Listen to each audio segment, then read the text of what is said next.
And welcome to another exciting season of Wolverine High School Soccer. Welcome to the Hampton Inn and Suites pregame show. Reminder that we broadcast these games on YouTube every week. This is Kevin Shields, your voice of the Riverton Wolverines, and I will be shortly joined by my cameraman, as always, Connor Shields. And he is just getting out of school now and heading on his way. So as we usually do at the beginning of the year, or beginning of the season, we're going to announce all the players here. We got double Z as part of our Sutherland's starting lineups. We're going to announce them all. 00, midfielder and goalkeeper freshman, Ayana Meharado.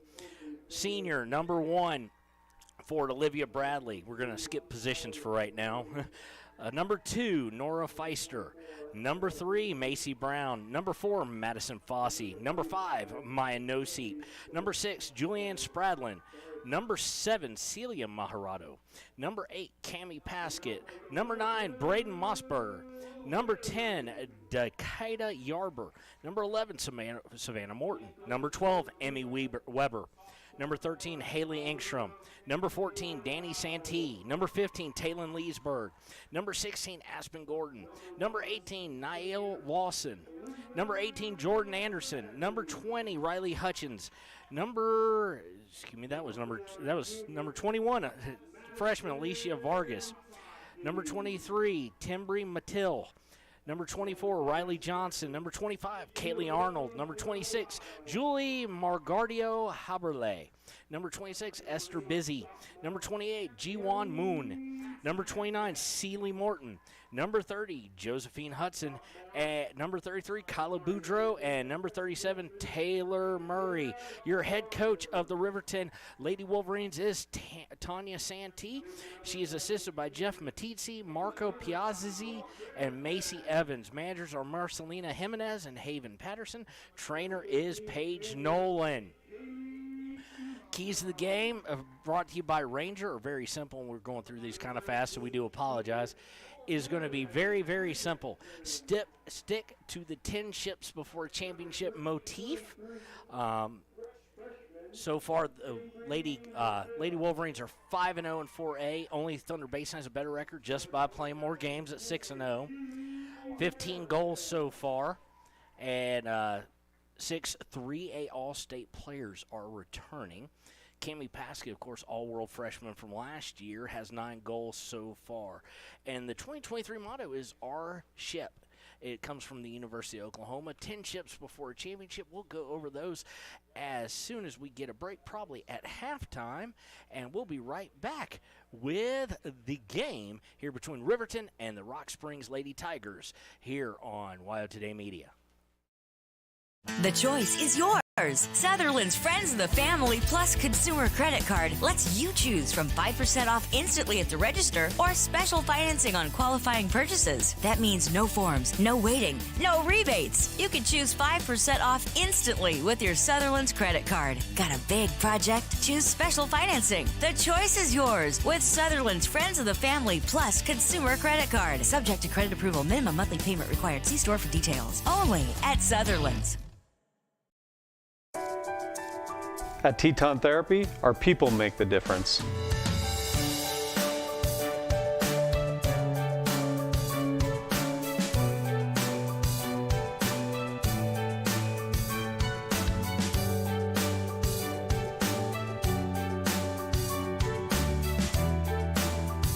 You can live pain-free.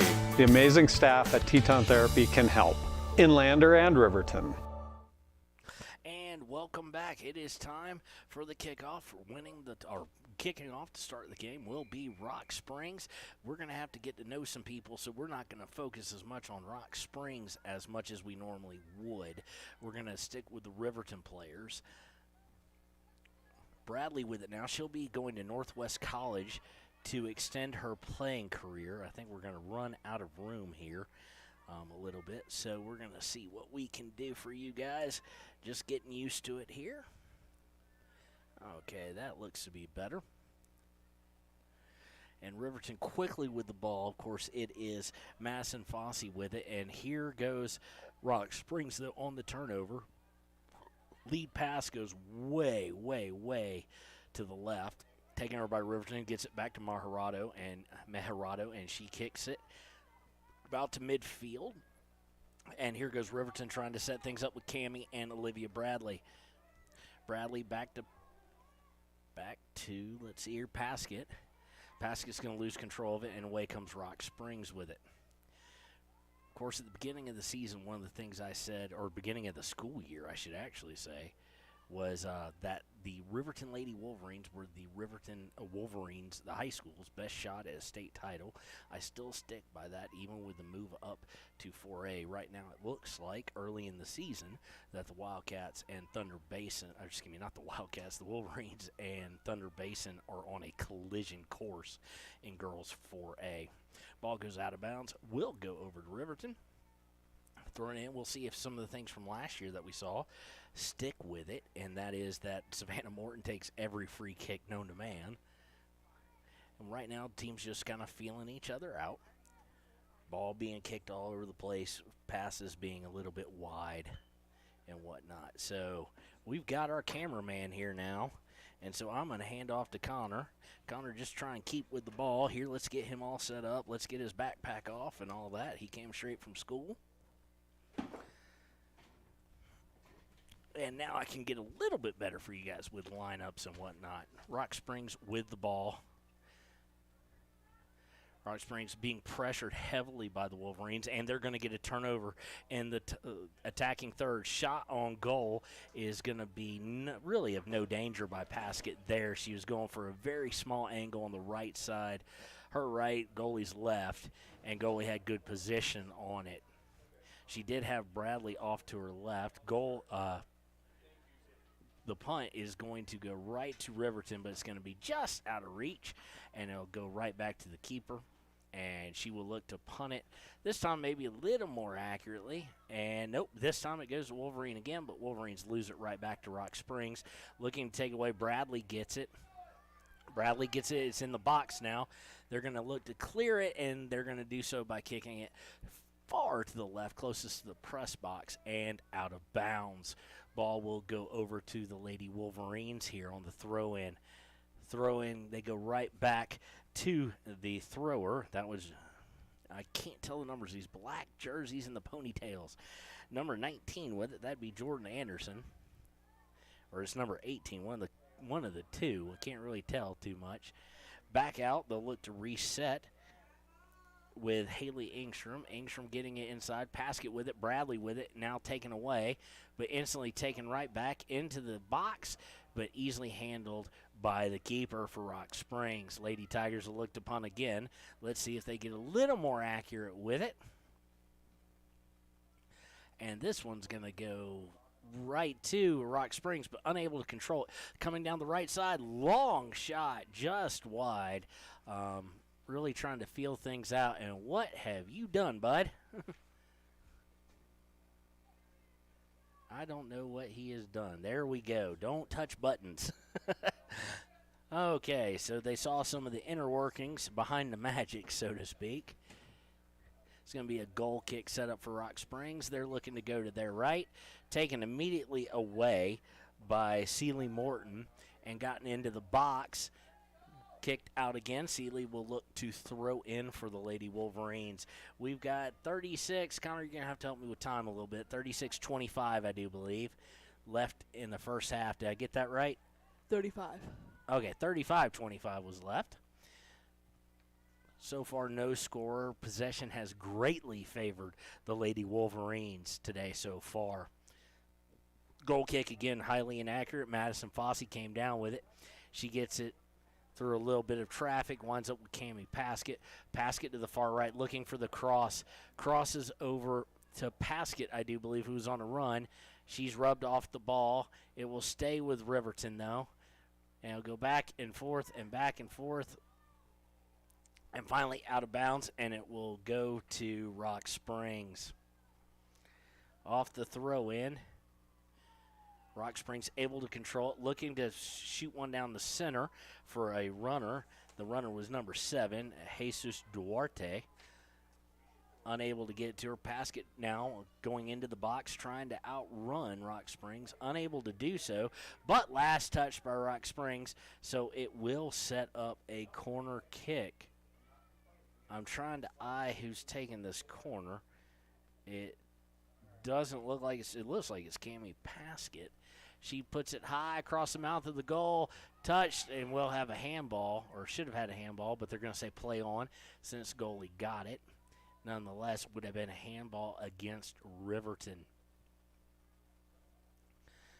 Goalie looking to punt it down. Again, highly inaccurate, but overplayed by Madison Fossey as she was running up, kind of got stuck between it in the air and the ball on the bounce, and Rock Springs will look to counter now. They're sending 3 fully up, and only one's kind of tailing back, that being on the right wing. Cleared by the Wolverines. It'll go out of bounds and stay with Rock Springs, but clears it out of the Riverton side of the field. So throwing going to happen with 33-17 left to play in the first half. Rock Springs with the throw. Kind of weak but accurate nonetheless. They're trying to sprint someone down the far left side. They've got a runner catching up with the defender for Riverton. It's going to kick it down, and it's just going to stop, it seems. Nope, it's just barely going to make it over the end line, and it'll set up a goal kick for Riverton.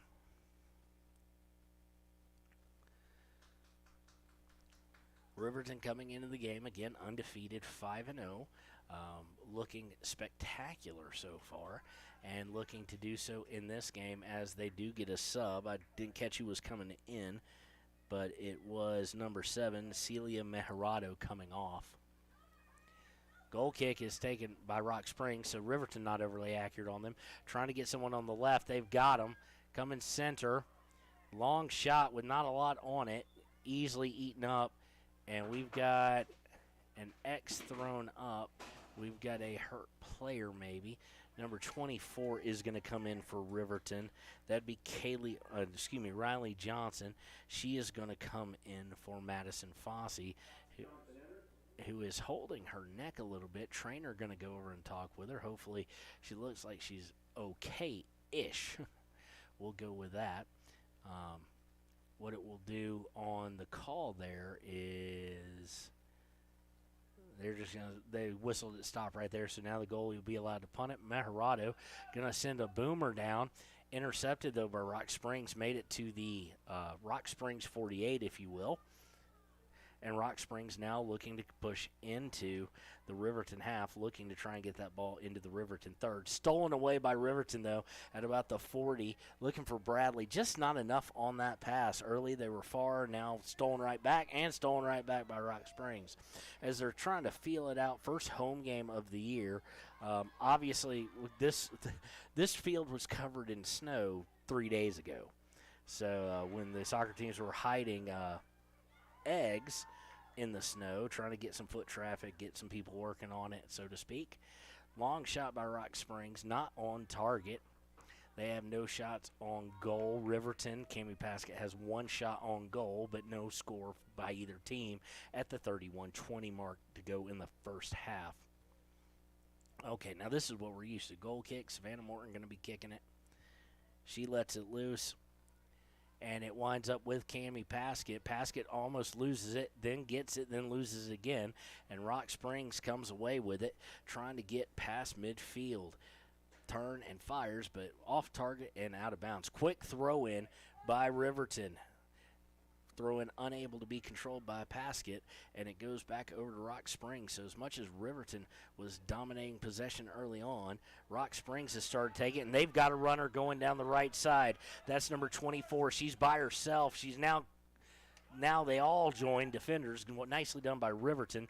That run was by number 24. Let's see who that is. Let's flip the roster. That's Ella Brewster. And it's led out of bounds by Riverton, so it'll be a corner kick for the Lady Tigers at the 30-15 mark left in the first half. Corner kick coming. And here it is. It's high, going across the goal face. Not touched by anybody for Rock Springs, and Riverton's going to be able to clear it and maybe do more with it. Nope, it's going to go out of bounds, but no danger there. Still no shots on goal for the Lady Tigers. It is absolutely, I'll tell you what, they worked wonders. Mother Nature, the Lord, whatnot, worked some wonders here as far as the weather, because as y'all know what the winter's been like, y'all are listening to Riverton, y'all know, but it is an absolutely gorgeous 65 degrees out here and sunny, not a cloud in the sky. Rock Springs now working into the attacking third, looking to cross over, does not do so well, and Riverton gets it, but kicks it right away. Shot on goal, it's a decent one, but it goes wide left as far as from the goalie's perspective, and will lead to a goal kick with 29:06 to play in the first half. We do have some substitutions going on. We see Madison Fossey coming in for, let's see here, coming in for Jordan Anderson. So, of course, unlike the pro level and stuff like that. Now, Rock Springs got nicely open and a nice slide tackle there. You don't get better than that by Riverton defender. I can't really see the number. I want to say it was number 10, but I could be wrong. That'd be Yarber. And it leads to a nice tackle, gets the possession, and now Riverton with it. Looking to move past midfield. They dominated possession early, but they haven't in a while. Paskett with it now. Paskett loses control of it, but we're going to have somebody going down the right side. It's going to be kicked out of bounds by Rock Springs, and it'll be a throw-in for Riverton in the attacking third. Gets into Paskett, back to the thrower. I can't see the number, so I do apologize. By about 2-3 games in, I will have this number, or have the idea of who it is. Nicely done. They get to Bradley now. Bradley around the 10-yard line. It's going to get rubbed off of it, but it's going to go right to Riverton. Riverton's number 7. That'd be Meharado. Of course, that's Celia Meharado. She's got it on the far left. She's looking for a cross. It's not there, so she's going to kick it back out to Engstrom. Engstrom's going to kick it all the way to midfield and restart things with Savannah Morton. Now back to Engstrom and to Meharado. Celia. That is, she gets it, nice little touch pass to Bradley. Bradley working down towards the end line, and she's going to lose it, and it's going to be a corner kick, I do believe. Referee signaled it kind of quickly. I do want to thank Sean O'Brate for getting you guys the last game, an away game here on YouTube. My father passed away recently, so I was in Georgia with my mother and my family, and thanks for everybody who already knew and sent well wishes, and thanks to Sean for covering for us.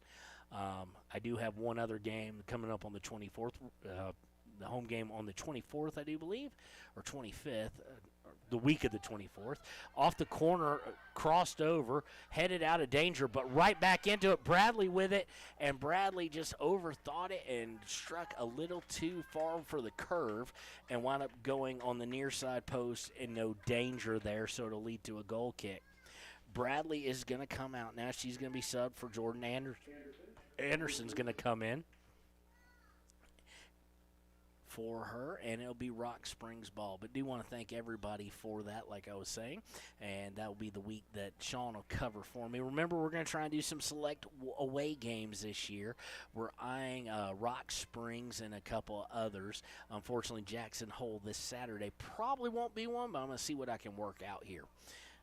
Off the goal kick, it winds up going right back to Riverton. Riverton starting to assert possession again.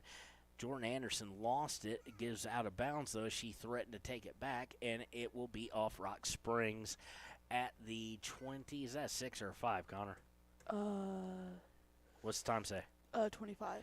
25:44 left to go in the first half.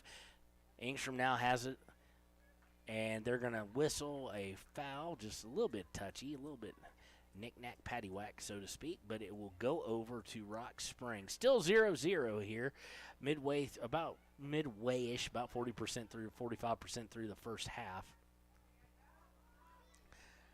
Riverton trying to play that defense that we're so accustomed to that we saw last year, and it's just gotten better as a lot of these underclassmen, 3 seniors off last year's team, as these underclassmen have gotten better. Looking for a cross, they get it down. A leading pass, looking for Anderson. Anderson chasing it down. It gets kicked out of bounds by Rock Springs. Inbound pass is quick by Anderson. She gets into Paskett. Paskett looking to curve over, has to go to the center. It's taken away, but right back by Mejarado. Coming through, nicely done. Shot on goal is no good, and we have a player reaching down for their stomach. Let's see who shot that. I'm trying to lay eyes on a number here.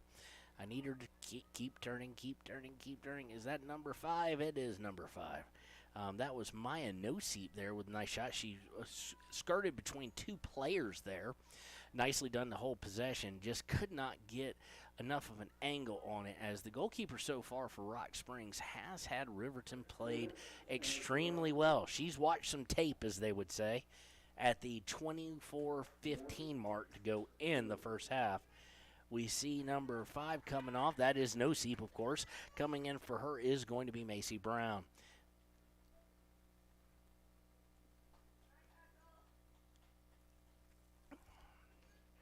Inbounding it is Riverton. Rock Springs now with it, looking to push into the half. It's been a while since they've been in the Riverton half, and it's going to be a little bit longer. They were there about 6 seconds, but stolen right back. Coming back, looking for a long outlet, just way too far. Goalie's going to back up. Mejarado is into the box so she can take it with her hands. No danger there from the Lady Tigers. And she's going to punt it away, and it's nice possession at first to get the punt, but lost immediately after that. Now looking to go down the left, too, looking for Mejarado. Looking to go center. It gets Macy Brown. Excuse me, not Macy. Yeah, Macy Brown, duh. Macy Brown with it, loses control of it, and we've got a foul again on Riverton. Just a free kick here. And it goes into the attacking half and immediately taken away, and then immediately taken away. We're playing Pong now. I just dated myself. The kids today probably don't know what Pong is. Ball is going to go. Nope, it's not going to go out of bounds. It looked like it was 2 players fighting for it, 1 for each team. Morton with it now, looking to get it to 19. That'd be Jordan Anderson. I'll get these down some point in time. Jordan stripped of it, going to Madison Fossey. Fossey to Mejarado, Celia, that is. Nicely done, or nice thought, looking for Jordan Anderson. She lost control, did not get the pass, but taken away by Fossey. Fossey back to Anderson. Anderson looking to cross, winds up with Fossey. Now it's in the box, and Rock Springs has no choice but to kick it over the inline, and it will go for a corner. Let's see who's going to take the corner here. We do have a sub. We've got Olivia Bradley coming back in. She is coming in for Riley Johnson. So it looks like Mejarado is going to take the corners. A little bit different from last year. Of course, this is my first game, being the first home game, in that pretty much Savannah Morton took them all. Okay, Johnson coming right back in. It looks like someone's going to see the trainer. Let's see who we can get. Corner's taken, and there's a whistle on it. Let's see here. Trainer is bringing Madison Fossey over. It looks like just a little bit of a tape job maybe needed or whatnot, or a Band-Aid actually, maybe a little bit of blood. This is one tough. This isn't just a tough girls team, ladies and gentlemen. This is a tough team. This is a very tough team. Nicks and cuts, and I won't go as far as broken bones, but they play fierce and physical. Mejarado now with the corner on the reset, crossing over the goal. It's right there for the taking, but Olivia Bradley unable to keep control of it and goes way out of the box, but she tracks it down, gets it to Mejarado on the left. Mejarado looking to center it, does so to Anderson, back to Mejarado on the touch pass. And Rock Springs is going to try and take it away, but the best they can do is kick it out of bounds. So Mejarado will be looking to throw in. She does so to Anderson.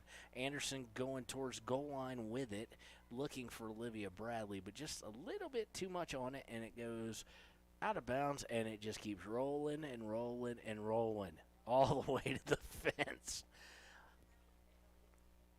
So we are tied still at 0 with 20 minutes and 30 seconds left in the first half.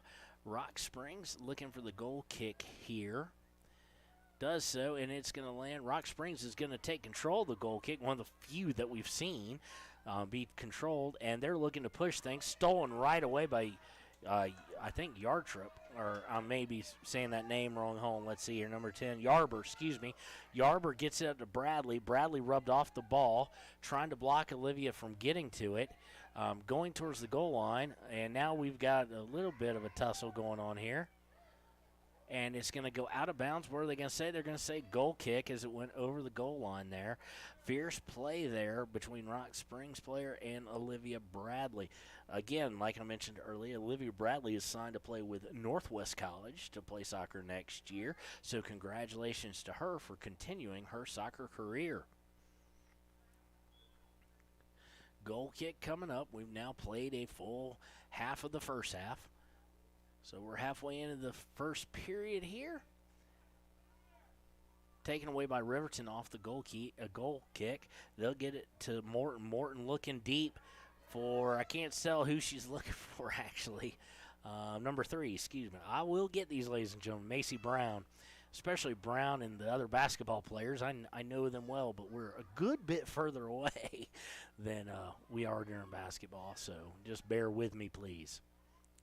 Rock Springs now looking to counter, but there's only 2 Rock Springs players for, a half dozen Lady Wolverines. But best Rock Springs could have hoped for. It went out of bounds off of Riverton.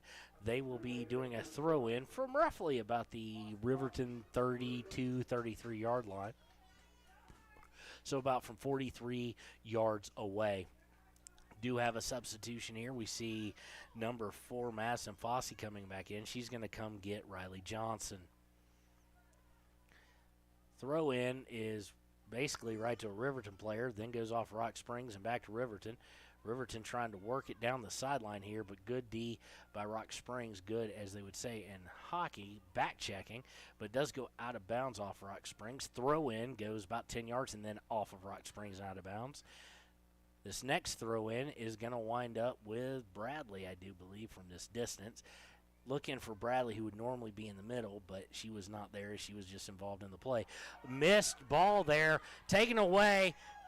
Macy Brown from point-blank range. Goal! Lady Wolverines! Defender for Rock Springs Lady Tigers fell down. Macy Brown took it right out from her legs and then showed great patience to dribble it in, wait for the goalie to kind of commit, and credit the goalkeeper. Got a play on it, but too little too late as Macy Brown has a goal, and it is now 1-0 in favor of the Wolverines. That comes with 17, is it, Connor? 47? 17:47 to go in the first half. So Macy Brown puts Riverton on the board. We're looking for a few things here, and now Rock Springs will be looking to kick it and kick off. And this is one of those times where if it pans out from last year, much like last year and what the stats have said this year, the old cliche, and it's nothing but a cliche, you have to say that now, blood in the water, so to speak. And Riverton could really put a hurting on Rock Springs really quickly. They steal the kickoff pretty quickly, and now find Olivia Bradley sprinting down left side. Bradley going to look for a cross. She gets rubbed off the ball, taken away by Rock Springs. Bradley trying to retake it back, causes Rock Springs to double back. Again, tries to steal it, makes her double back again.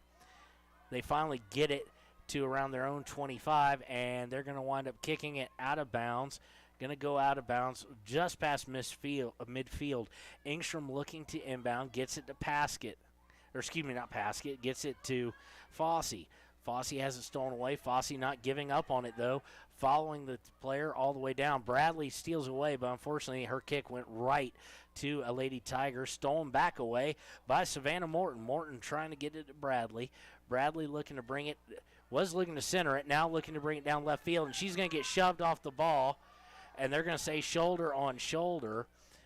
So they're not going to whistle anything. The fans here a little upset. By the way, if you're watching this at home or you're watching this at the game, the Ranger has came up with a absolutely beautiful, Ranger Printers has, I should say, absolutely beautiful season program this year. So be sure, I got a chance to hand out a bunch of them pregame when they're down at the concession stand, and they'll be there every game. Ball had gone out of bounds off of Riverton. Rock Springs looking to cross it. It's going to be kicked over the goal line and will lead to a corner kick. Not well played there. We'd like to see the goalie actually be a little assertive. She may have been, no one listened, because there was absolutely nobody for Rock Springs near that. So they could have actually just turned and cleared it instead of giving up the corner kick. Looks like number 11, that would be Corbin Hay, a senior for the Lady Tigers, is going to take this corner kick. Glad to see so far both teams taking traditional corners and not the awful short corner. For those who listen to basketball, you know I hate the possession arrow. It's only slightly worse than a short corner in my book. Putting it way across the goal line, off the knees of Rock Springs. Rock Springs trying to put it in. Shot is blocked by Riverton. Still no shots on goal for the Lady Tigers. Go out of bounds and will be looked to throw in. Hay going to throw it in. Yarber able to intercept that pass. And nice touch pass to the center, but no one there, just trying to get rid of it. Now a wild kick, and it curves with the wind and whatnot. That was by Willoughby, the junior, and it's going to go out of bounds on the far side, inbound to come by Riverton. Riverton gets it to inbounds, gets it to Celia Mejerado. Mejerado gets it over towards the center, back to Mejerado, and I don't know if that was a little too far, but she did not get to it, so that's what we're going to say it was. So Rock Springs starting to pick up the time of possession now. Still no shots on goal. Only 2 shots on goal, but it doesn't matter if you get one of them in. Only thing better be 2 of them in. Macy Brown, of course, converting from about 6 yards out, if that, and made the score 1-0. And there is that 14, Connor? Yes. 14-12 left to go in the first half.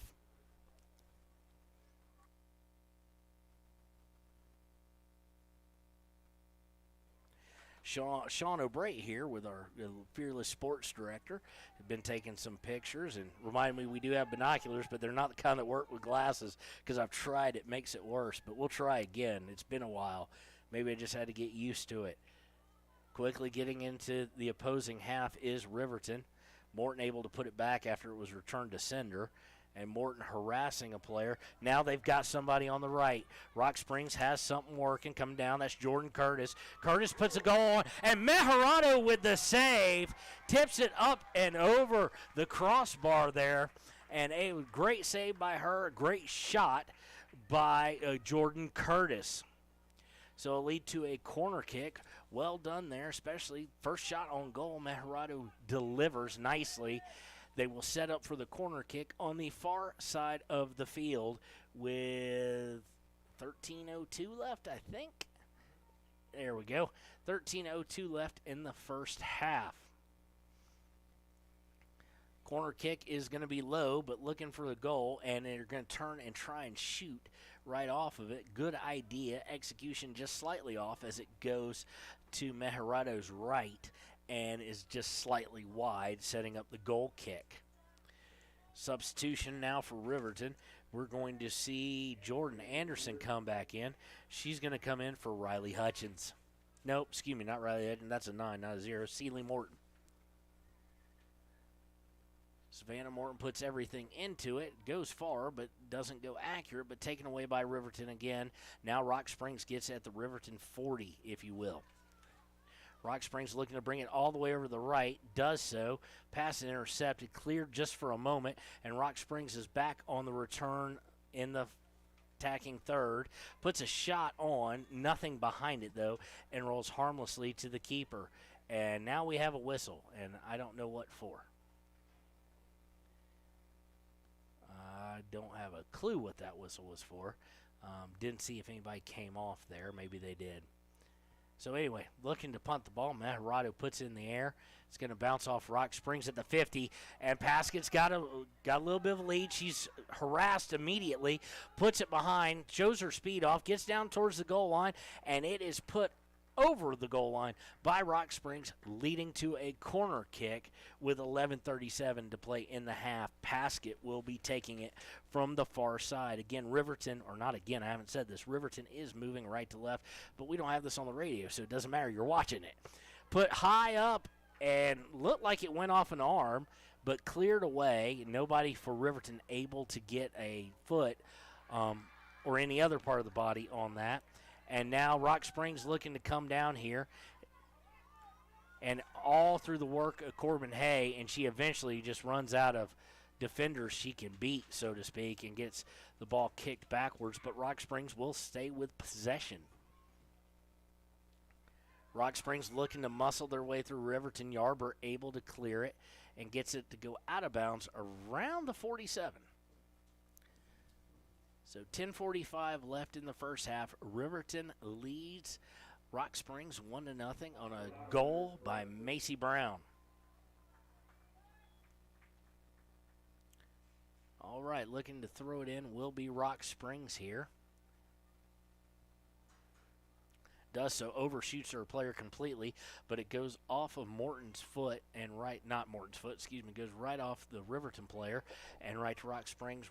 They're able to get decently deep into the attacking third where it's kicked out of bounds again by Riverton. So Rock Springs will be looking to throw the ball in here, trailing, but they have dominated possession for about the last 5-6 minutes. Not in the attacking third anymore, but in the attacking half. Rock Springs looking to cross over their right. They get it over there. Looking to cross it, and we've got offsides. Flag went up. I did not see that. But I did not see an offsides there. I thought she had started back far enough, but I don't have the best angle. Side judge does, and he threw his flag up. So now it will be with 9:30 to play in the half. Riverton looking at a free kick deep in their area. Little touch so that Savannah can run with it a little bit. Does so, gets it to Fossey. Fossey to Maharado. Maharado in the center, trying to cross all the way over. Excuse me, I may have a wrong name there, and I do apologize. No, that's Maharado. They're going to lose control of it.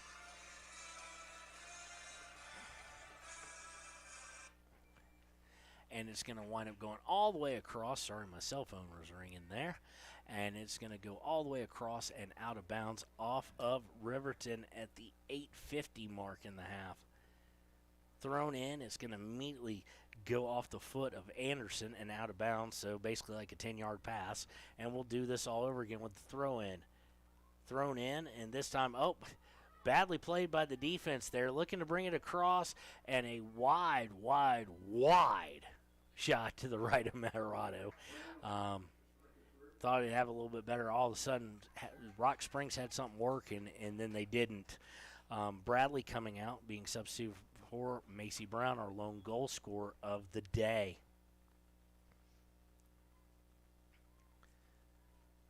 So off the goal kick, Morton's going to be the recipient of it. Looks to bring it up to Savannah. Gets it stolen from the intended recipient of the pass. Looking to keep it in bounds. They do. Rock Springs with the cross, and Morton is going to guide the ball out with her knee and out over the goal line to set up yet another corner kick with 7:50 to go in the half. So a lot of corner kicks being taken right now by Rock Springs. Ever since Riverton got that one goal, they've done the exact opposite of what I thought and hoped they would do, which is smelling the blood in the water, so to speak. They have kind of gotten a little bit lackadaisical, if you will, or a little bit sloppy. Off the corner kick, cleared, but Rock Springs able to bring it right back in. Looking to turn and shoot, no good. Morton able to clear it. But Rock Springs looking to bring it right back up. She turns around, going to put it on goal right to Maharado. Had it well played there. Just dropped down to a knee and stopped it. Now she punts it away. Ball is going to go away from Rock Springs to their one lone defender. And they will look to reset things. Paskett trying to be a little bit of a fly in the ointment there. And Rock Springs will look to bring it up the left side. They were looking for a runner down the far left sideline. There was nobody there, and they'll go harmlessly out of bounds after traveling many yards over to Riverton with 6:40 left in the half. Riverton defenders looking to try and clear it out, trying to bring it out a little bit better. Looking for Maharado. It's stolen from on the pass for Celia, and it's going to go out of bounds and over to, they're going to say it stays with Riverton here. Riverton on the throw-in. It's been a while since they had any kind of possession to speak of, and it's stolen right after the first touch after the throw-in. Going to go into the box, picked up by Ayana Maharado, and I do believe that's who it is. And she is going to look to clear it. Nice punt past the 50, and Paskett's just floored. Absolutely floored there. Maybe not too horrible. They didn't throw anything. It was shoulder on shoulder. But there was a good chance that she was about to sprint out by her lonesome. So maybe not horrible. Morton will take this free kick, puts it into the attacking third, loses control of it, but now Fossey with it. Fossey looking to get it past, and it's going to wind up, somebody took a shot there. That may have been Paskett. It was. Nothing on it, though, and it didn't get through to begin with. Okay, Riverton back trying to work it down. Paskett had it. Passes, shot on goal is eaten up by Rock Springs. Just not enough on it. And again, well played as far as her positioning for the shot there with 5:10 to go in the half. Punt this time, not a whole lot to it. Looks like it came off her foot a little bit awkward, had a weird spin to it. But Rock Springs does get control of it and looks to move. Stolen away by Riverton. Brown has it. Brown for Paskett. Gets it to her. Paskett going back to Brown on a high one. Played off her chest slightly, and then she'll look to get it back. Going to Engstrom. Engstrom loses it on the pass. She was looking for Fossey. Fossey able to take it right back, though. Fossey gets a shoulder just drilled into her back. Getting a little chippy now. The past minute and a half or so. So we've got some substitutions going on here. Or potentially substitute. Nope, they're not going to allow it. Free kick's going to happen. Looks like Celie Morton and Olivia Bradley are looking to check in. And Savannah Morton going to kick from about the Rock Springs 48. Gets it to Fossey. Fossey back to Morton at around midfield. She's looking to cross. It's almost stolen, but not. And that's all that matters is the not part. But it goes out of bounds, though just a little too far. And goes over to Rock Springs. Fighting on the far sideline. 3:40 to go in the half. Rock Springs able to get it. Yarber now intercepts that pass. And we've got a whistle. They're going to say the foul was against Riverton, so Rock Springs will get a free kick from about their own 34.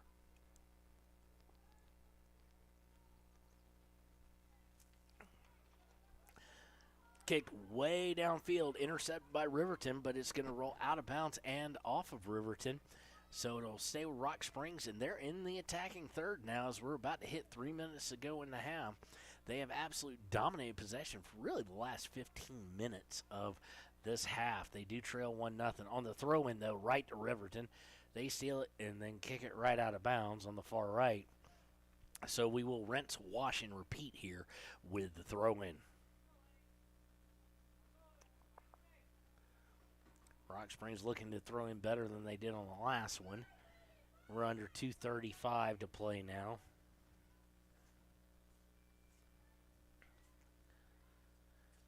And they didn't do much better, taking over, and now Paskett with it.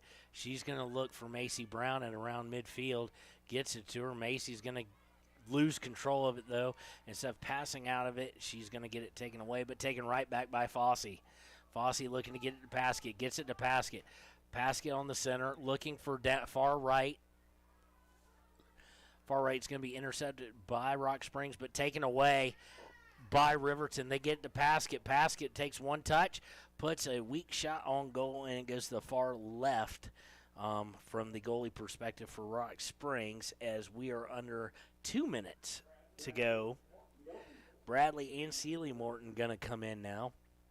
Let's see who they're going to get. I can finally see the number of the person who's been on the far side. They're going to get Celia Maharado and number 5, Maya Noseep. Okay, so that's who was on the far side, was Noseep. I do apologize. Couldn't see the number from there. She was on the far wing. Goal kick going to be taken by Rock Springs, and it's going to go right to Fossey, but it's going to go off Fossey's foot and Kareem out of bounds on a weird kind of curvature there. With a minute 15 to go in the half. Inbound is by Rock Springs. Rock Springs looking to jet someone down the right. And instead of kicking it down the right, they kicked it well out of bounds, and it'll go over to Riverton with a minute 03 and counting left in the half.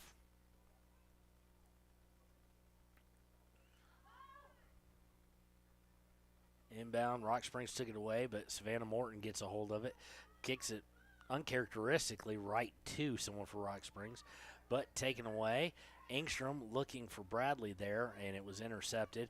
And they're going to have a turnover here on Rock Springs with 40 seconds and counting. Bradley looking to bring it down. Hardcore collision, and yet they're going to call that on Bradley.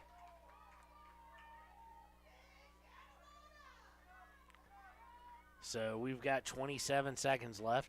Rock Springs looking to put it deep. Yarber intercepts it, able to kick it back out a little bit, but Rock Springs gets a hold of it, and they've got somebody open. I'm surprised the flag hadn't gone up on that. That looked more like offsides than the flag they called offsides.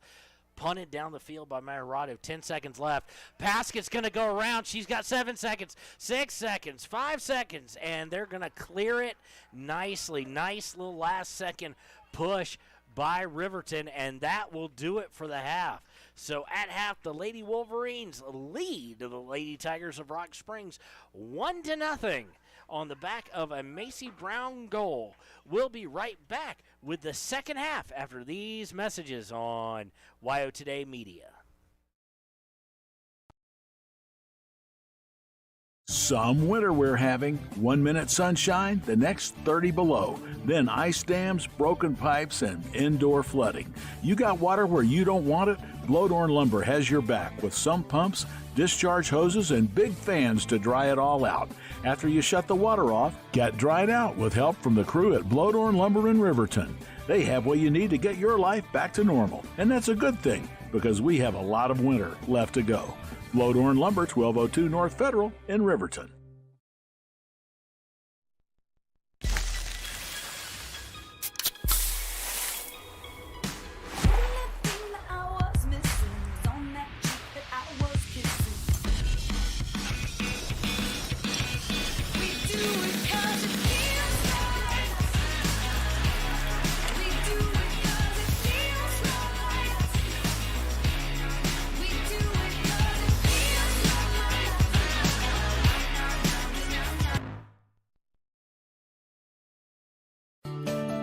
Snyder Signature Properties would like to give a huge shout out to the local sports of Fremont County. They are here to support your team and your local home real estate needs. Call today to see how Snyder Signature Properties can help you buy and sell your next property. Good luck to all Fremont County athletes. Natural Health Solutions offers treatments for a variety of conditions, along with nutritional counseling, chiropractic, acupuncture, and more. Treatment plans designed individually to optimize your health. Call for an appointment, 856-8181 today. High Plains Power is a Touchstone Energy cooperative. What does that mean for you as a Rural Electric Association member? It all comes down to 7 principles: open membership, one voice, one vote, member benefits, independence, education, cooperation, and community. To understand how it all works, we're headed back in time. In 1879, electricity was in major cities, but rural areas were out of luck. In 1935, President FDR made it possible for companies to build power lines to unserved areas. By the time we hit 1941, some 400 electric co-ops had been organized to serve rural America, just like High Plains Power. For more information, visit highplainspower.org.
Is your resolution this year to be healthier? You may have made a commitment to improve your physical health, but don't forget about your financial health. Atlantic City Federal Credit Union is listed as one of the healthiest credit unions in the U.S., and we are the healthiest credit union in Wyoming, according to depositaccounts.com. Don't risk having your accounts anywhere else. Become a member today and accomplish your first resolution by becoming healthier. Financially speaking, that is. Federally insured by NCUA. Open your eyes to a credit union. Atlantic City Federal Credit Union.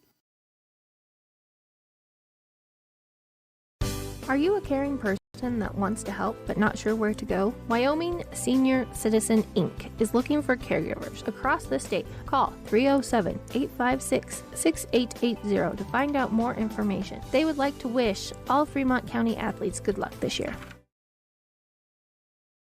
You need an oil change, but you don't have a lot of time. Expressway Lubes on South Federal in Riverton and Highway 789 in Lander provide a fast, professional lube oil and filter change. Expressway Lubes, locally owned and proud to support our local student athletes.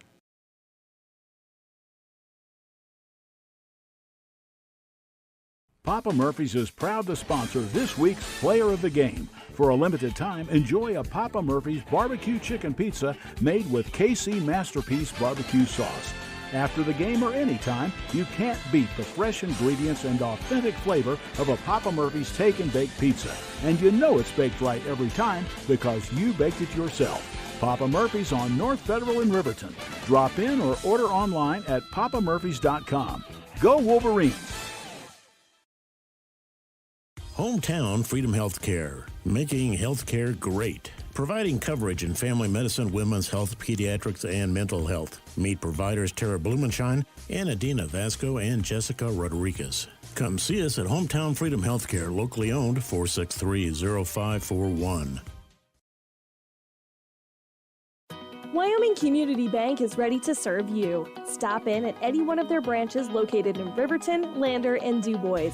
A bank that is owned and operated by the locals of Fremont County. Wyoming Community Bank. They're here to help you.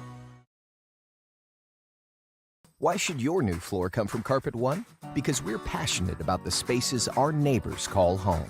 We're part of your community, and we're also part of the world's largest cooperative of independently owned and operated flooring stores. So you can be sure you'll get great selection and outstanding value with every installation. Whether it's carpet, hardwood, tile, or luxury vinyl, our experts take the guesswork out of choosing the right floor. We're your local Carpet One Floor and Home, the one store for your perfect floor.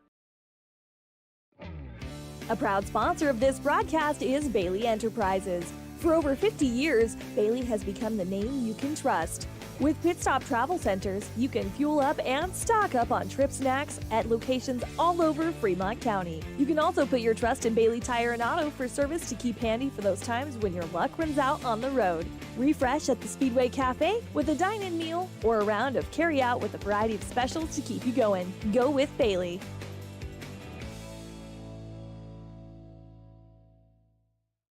The staff and board at the Fremont County Fair wish to thank everyone who attended the fair this year. Whether you enjoyed Family Day, a night event, entered a craft show, or showed your livestock, thank you for all your efforts. We'll be moving and grooving next year, so stay tuned. And welcome back to Riverton High School Soccer. We are here at beautiful Riverton High School Stadium on a absolutely gorgeous spring day, and we have been waiting for a spring day for a long, long time this year. Of course, Riverton leads 1-0 coming into the second half here on the back of Macy Brown. We just got informed that Coach Santee was none too pleased with their team, though, as they have not been communicating well and talking to each other on the field. And you could definitely see the fruits of that, the rotten fruits of that, if you will, in the last 15 minutes, where good defense did keep the score at 0 for Rock Springs, and we've seemingly lost Rock Springs' name here. So let's see if we can get that.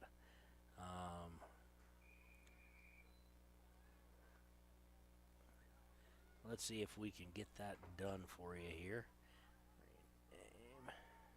No. We've lost a score, it seems, but it was 1-0 in favor of A goal by Macy Brown. Riverton now looking to push the matter. They're now going towards the right, but you know that. I'm trying to remember how to do this. Here we go. Let's do the... No, it's not that. Hold on, let me try and get this done.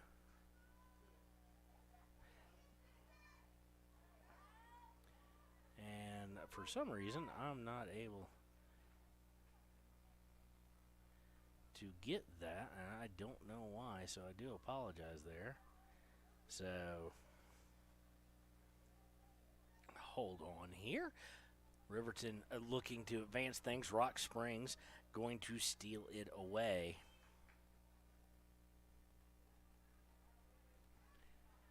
Stolen right back. And they're just going to kind of play between the 40s right now. Launched down to the Riverton side of things. Riverton's going to kick it out of bounds. Trying to get that back here. Opponent name. Let's try and get that here.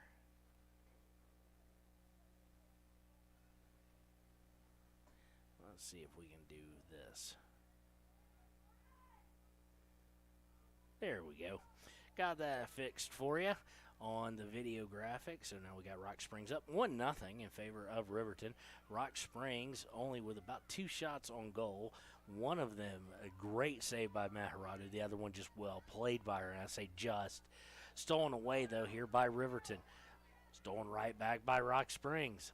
And a badly timed pass goes right to Bradley, who then just sends a pass right to Rock Springs. Rock Springs looking to come down the middle. Unable to do so. They're going to get it out. Meharado with it now. Number 7, Celia Meharado. She's looking for Paskett. Gets it to Paskett in the center. Back to Meharado. She's coming down the left side. Almost lost control of it. Didn't know where the pass was going. She gets rubbed off the ball. Rock Springs takes it away, but it is sent back that way by Meharado. Actually being rubbed off the ball was Olivia Bradley. We do apologize. 7s and 1s and whatnot. Kind of hard to see from here. Rock Springs now with it. Rock Springs trying to come down the left. Stopped in its tracks by Yarber. Yarber was looking for Mathill, excuse me. Gets it to Fossey. Fossey looking for Mathill, and it's going to go out of bounds off of Rock Springs. Mathill with the throw in. Overshoots her intended target and Cammie Paskett. Going to go right to Fossey, though, after being kicked away by Rock Springs, but they're able to steal it again, and now they're looking down the center. Meharado way off her line out about the 20-yard line, able to get it up and look to move it down the left side. Losing control, Rock Springs falls again. Last time they fell, it was bad. This time, not as bad as the pass. No, it's going to wind up with Olivia Bradley. Bradley looking for a little touch pass and just put way too much on it. I think she was trying to hit Paskett there and just way overshot her. So something was a brewing, and then it quickly came to an end with the passing that we've seen has not been crisp today for the Lady Wolverines, and is in part why they only lead 1-0 as we're at 36 minutes exactly to go in the ball game. Going to get a foul there against Rock Springs, so it'll be a free kick for Riverton. Expect Savannah Morton to take this kick, sending it far down the left side, and we're going to get a whistle of some sort. They're going to say do it again. The ref wasn't ready, is what I'm guessing they're saying. This ref sure is, he takes his time a little bit. Now I guess he's ready, and then they kick it short. Looking to bring it over is Fossey. Fossey nicely shakes the defender at midfield. Now gets it over to Morton. No, excuse me, over to, I can't see the number. Morton was recipient of the pass. Gets it way down, and now looking to work their way up. Some nice passing here. Looking to cross, looking for Bradley, and it's going to be kicked off to the side, going out of bounds by Rock Springs, so it'll be a throw-in. Looks like Paskett's going to jog over there and throw it in.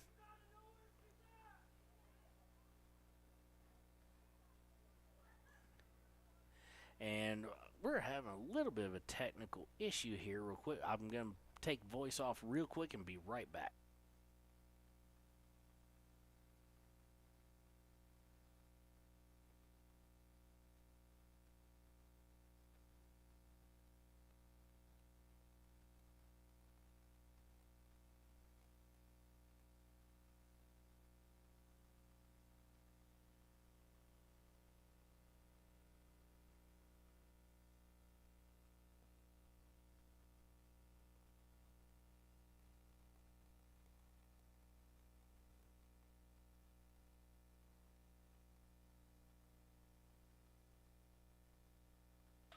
All right, we're back. We got that taken care of. Hopefully you were able to see the action. Thank you, Connor, for keeping the camera going. It's going to be out of bounds, and it's going to be inbounded by Timbri Mathill. She gets it inbounds, winds up back with her. She looks across it, gets it to Fossey. Fossey looking to turn, but the ball is going to be kicked out of bounds again by Rock Springs. Rock Springs a bit on their heels right now with 33-30 to play in the match.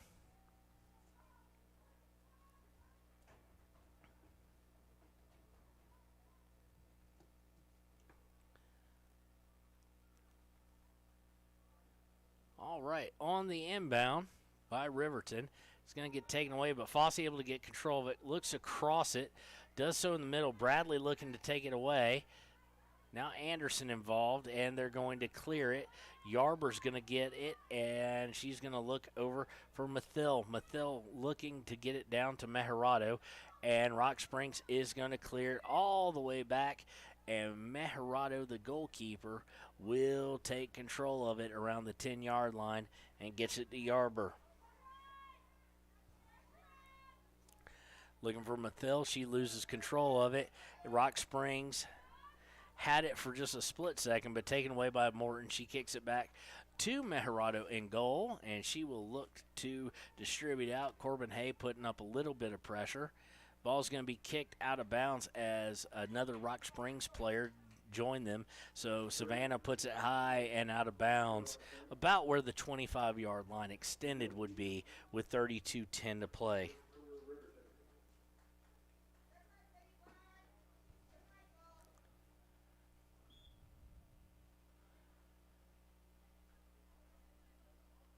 Looking to inbound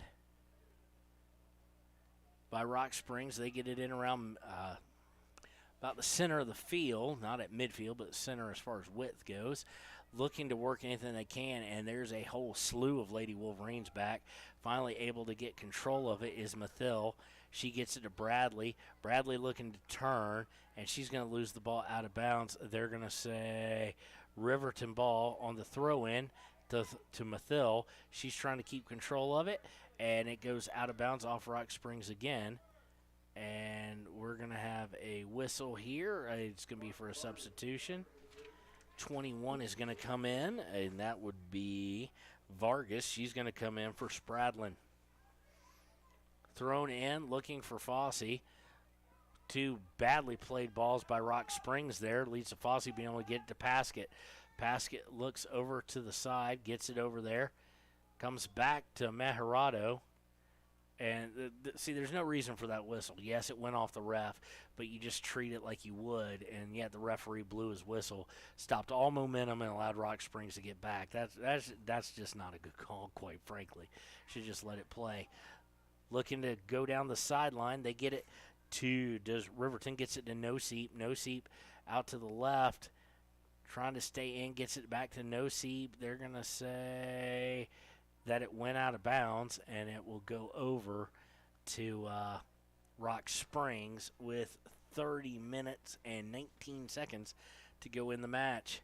And it looks like we have been joined here by either high school or middle school, not sure which one, track team, as they're going to be running around the field here.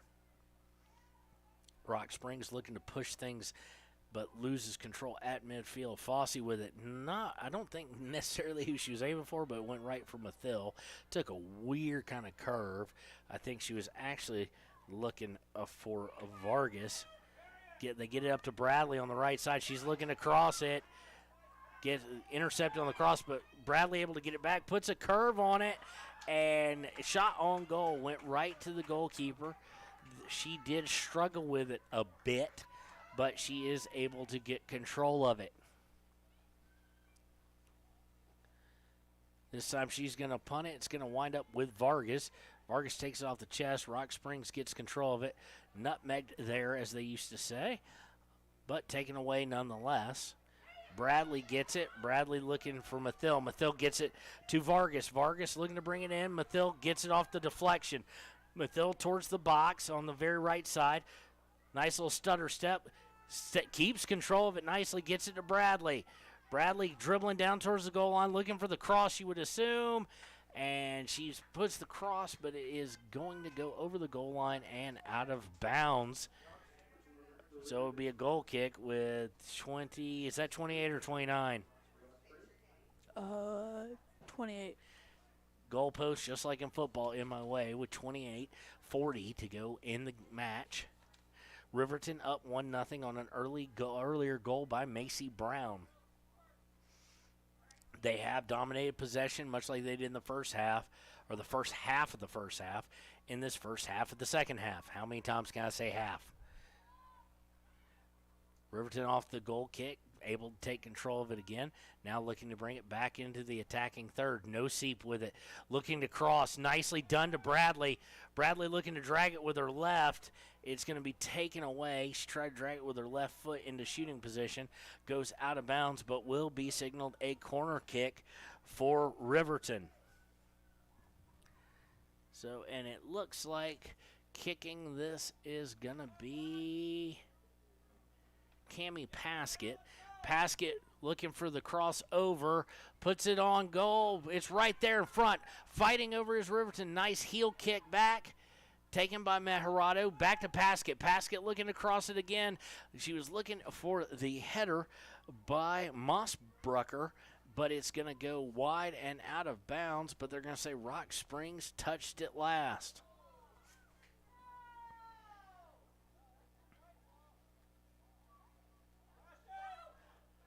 Now looking again, but this one's harmlessly going to roll to the goalkeeper. Couldn't make a mistake there. As if she had have made a mistake, it would have been a problem because there were Riverton players all around it. But not a lot on it, able to scoop it up very nicely. Rock Springs now off of that looking to push things. They get it up to number 25, I do believe. No, 24, Ella Brewster. Brewster looking for it, gets taken away by Yarber, who's going to put it out of bounds so Riverton can get their full complement of defenders back. We're going to see Macy Brown come in for Olivia Bradley here.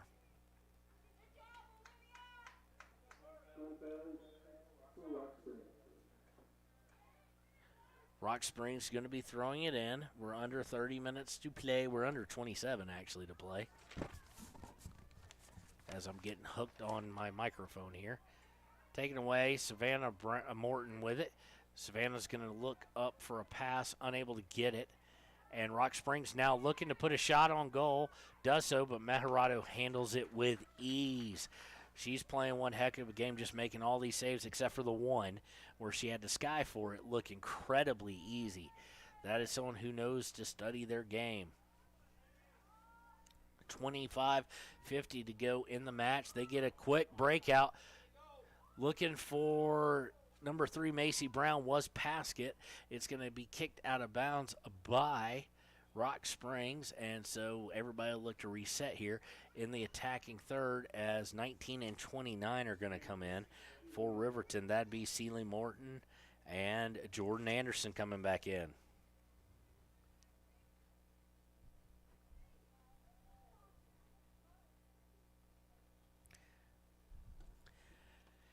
Now, we do apologize. We'll be printing these. The program's Ranger printer said it'll be printed all year because we did get Cammie Paskett's a grade wrong. She was a freshman last year when I called her. She's a sophomore now. So that will be corrected. No problem. So Rock Springs going to come away with a turnover, taken right back, though. And we're going to have a handball against 24, that being Riley Johnson. So it'll be a free kick up around the 42-ish.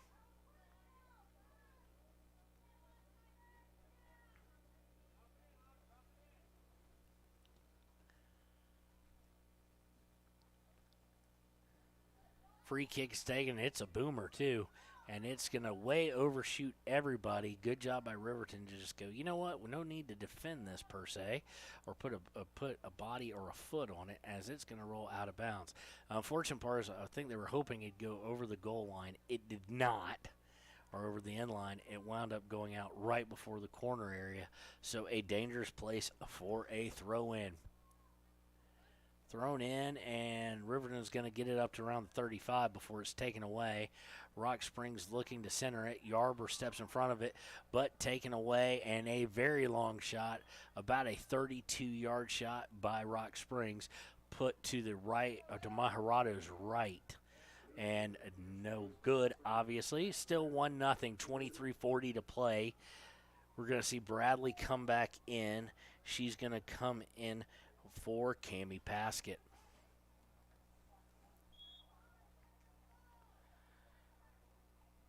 Morton putting the goal kick down, and it's going to go right to Rock Springs. Riverton trying to take it away, unable to do so, looking to cross it over, and it's going to be way off target by Rock Springs and go out on the far side. So to go back over to Riverton.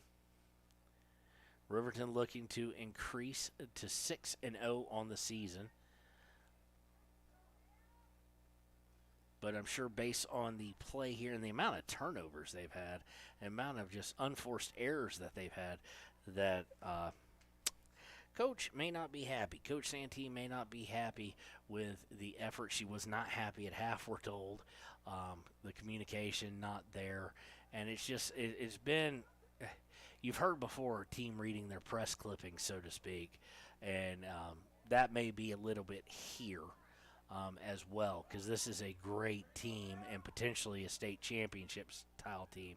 Nosey now looking to come down the left. She has to curve back, and she loses control of it out of bounds as we go under 22 minutes 20 seconds to play in the half, or well, in the half and in the match.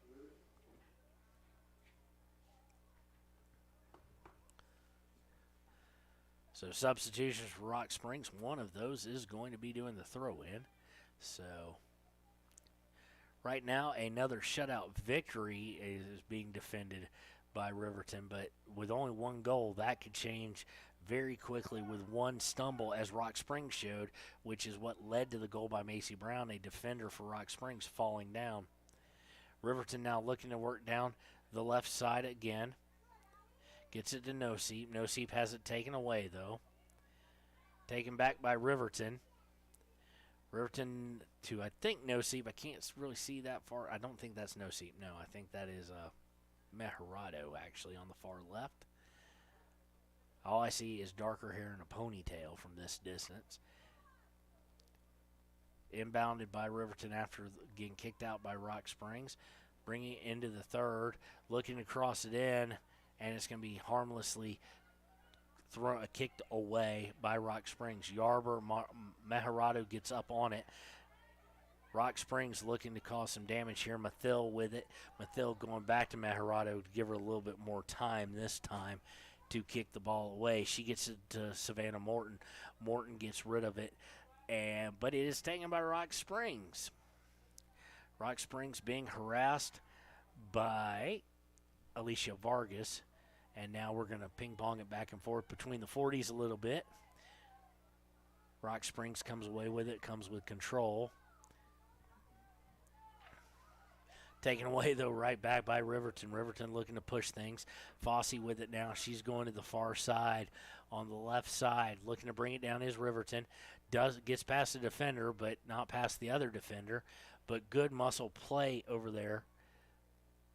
And it's going to go out of bounds. Should go to Riverton. Let's see here. We're getting a couple substitutions for Rock Springs. It is going to, I think, stay with Riverton. It should from the distance. Nope, it's going to go over to Rock Springs. Paskett coming back in. She's going to come substitute out Macy Brown. And it looks like Celia Maharada, who had just came out, is going to go right back in as well.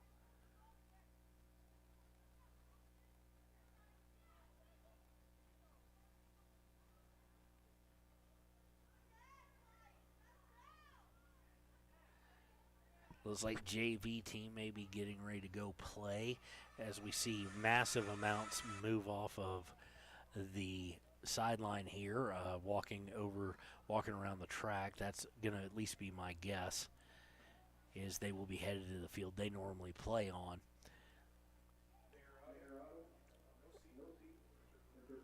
Maharado and Nosip now coming back in. Under 20 minutes now, under 19 actually, to play. Riverton with the slimmest of leads, 1-0.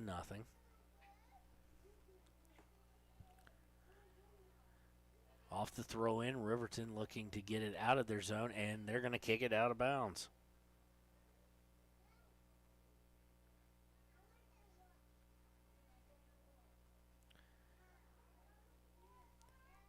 Just not great play here overall.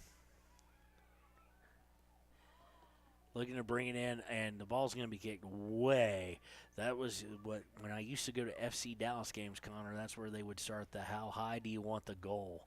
Because that was like Tanner Johnson trying to going for the field goal. Speaking of Tanner Johnson, he's down here, Riverton football, basketball, and soccer alumnus.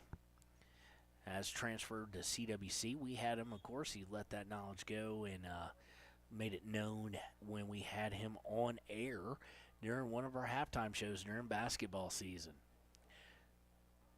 Riverton looking to get out of their half, and they looked like they were about to. I have a feeling we're going to get, nope, no whistle. So now Riverton is on the offensive, looking to cross it, and it's going to get blocked and then wind up with Rock Springs, then go right back to Riverton. Riverton looking to push matters, or excuse me, Rock Springs looking to push matters, but they're going to kick it. It's going to go out of bounds and over to Riverton with how much time we got left, Connor? 17 minutes and 10 seconds. All right, thank you, Connor Shields. He's earned his half a peanut that he gets for doing these games. What? Not even a full one? Nope, Connor, not even a full peanut. You can have a full walnut. So off the throw in, it's going to turn around and go right back out of bounds off Rock Springs. Just sloppy play, really, by both teams. And that's why we haven't seen a whole lot of scoring chances. I don't know what was going on there. Yarber was following the ball. I don't know if she thought Morton was going to get it or what. Now, Matt Ryder finally said, I've had enough of this, picked it up. Riverton looking to push matters now. They've got Bradley streaking down. They got Nosip streaking down. And Nosip is going to lose control of it off a pass and have to reset things. Leads to Rock Springs getting back. Long shot is blocked out. I don't think that was on goal. I think it was going to go a little bit wide left for the shooter.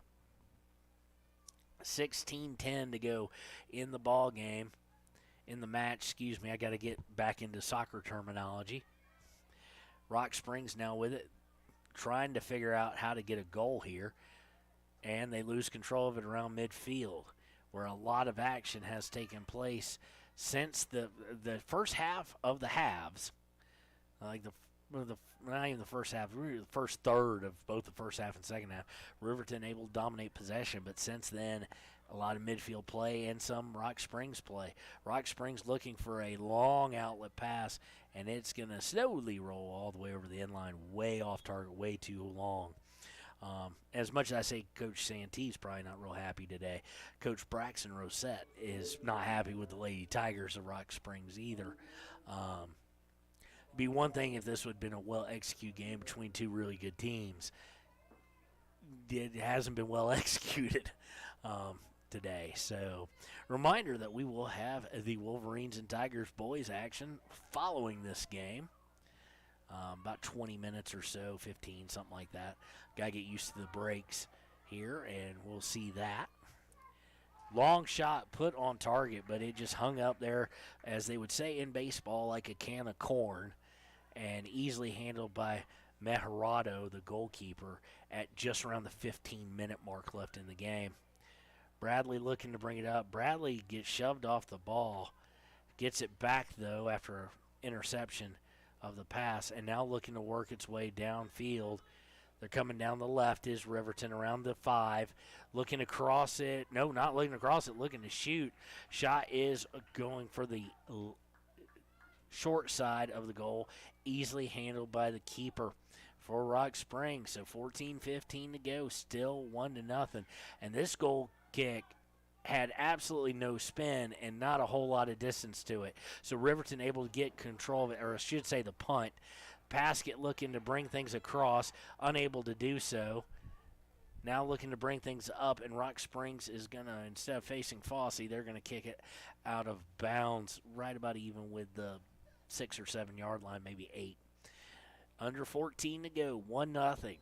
Boy, Riverton would like to get, oh, we got a whistle here, and we've got a player down. Paskett is hurt, and it looks like it might be some concussion protocol. We'll take a break with them and be right back on WYO Today Media.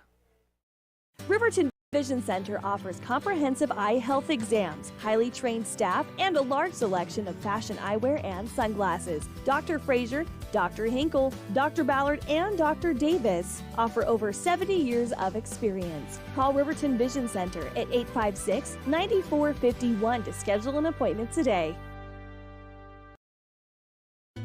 Let's go, all Fremont County athletes. I, Matt Gordon from Fremont Chevy, would like to wish all teams this year good luck and bring back some championships to this county. If you need a new ride to get to and from those away games, stop down at 1401 North Federal Boulevard or call 307-851-3797 and let me help you get to the games. Your sales professional, Matt Gordon. All right, and welcome back. 1-0 in favor of Riverton. Paskett now on the trainer's table, getting a drink and getting looked at. Throw-in is by Riverton. They get it in, but there's nobody there after the first touch. And Rock Springs able to just basically put it out a little bit further down and on the complete opposite side of the field. This is what Riverton wants to do. Either get that goal or get the just hold the possession for as long as possible the rest of the game. Playing in their third means they can't score, but now they've got out third. They've got around their own 30. Rock Springs looking to work it towards the right, does so. Looking to cross it over, taken by Savannah Morton, though, and put away a little bit harmlessly. Now Bradley with it. Bradley back to can't see a number. And Rock Springs has it. They're now in the attacking half, and she knew it. Rock Springs player had frozen when that pass was first kicked because she was about 3 yards offside. She knew it. Flag goes up and will be a free kick for Riverton from around the 31-yard line on the football field here as we're about to go under 12 and a half minutes to play. Morton's going to go ahead and kick it back to Mejarado. Mejarado looking to cross it over, and it's taken away. She was looking to send it over to the right side of the field. Mathil able to fight through it, though, and get it. Trying to make a move, and it's going to go out of bounds. It's going to go over to Rock Springs. So you never know when this might be their last push. They got plenty of time off the throw-in, though. I don't know what Mathil's doing. She was waiting for, I think, it to go out of bounds, possibly over the end line, but it was not moving that fast, and she had to throw it to kick it way out of bounds down towards the corner. Cross now by Rock Springs off the throw-in, and now they've got something brewing. Header put up. Oh, just wide of the goal face. Mejarado diving over to her right. The header a little bit too high and just about a foot and a half off target from tying things up as we go under 11 and a half to play.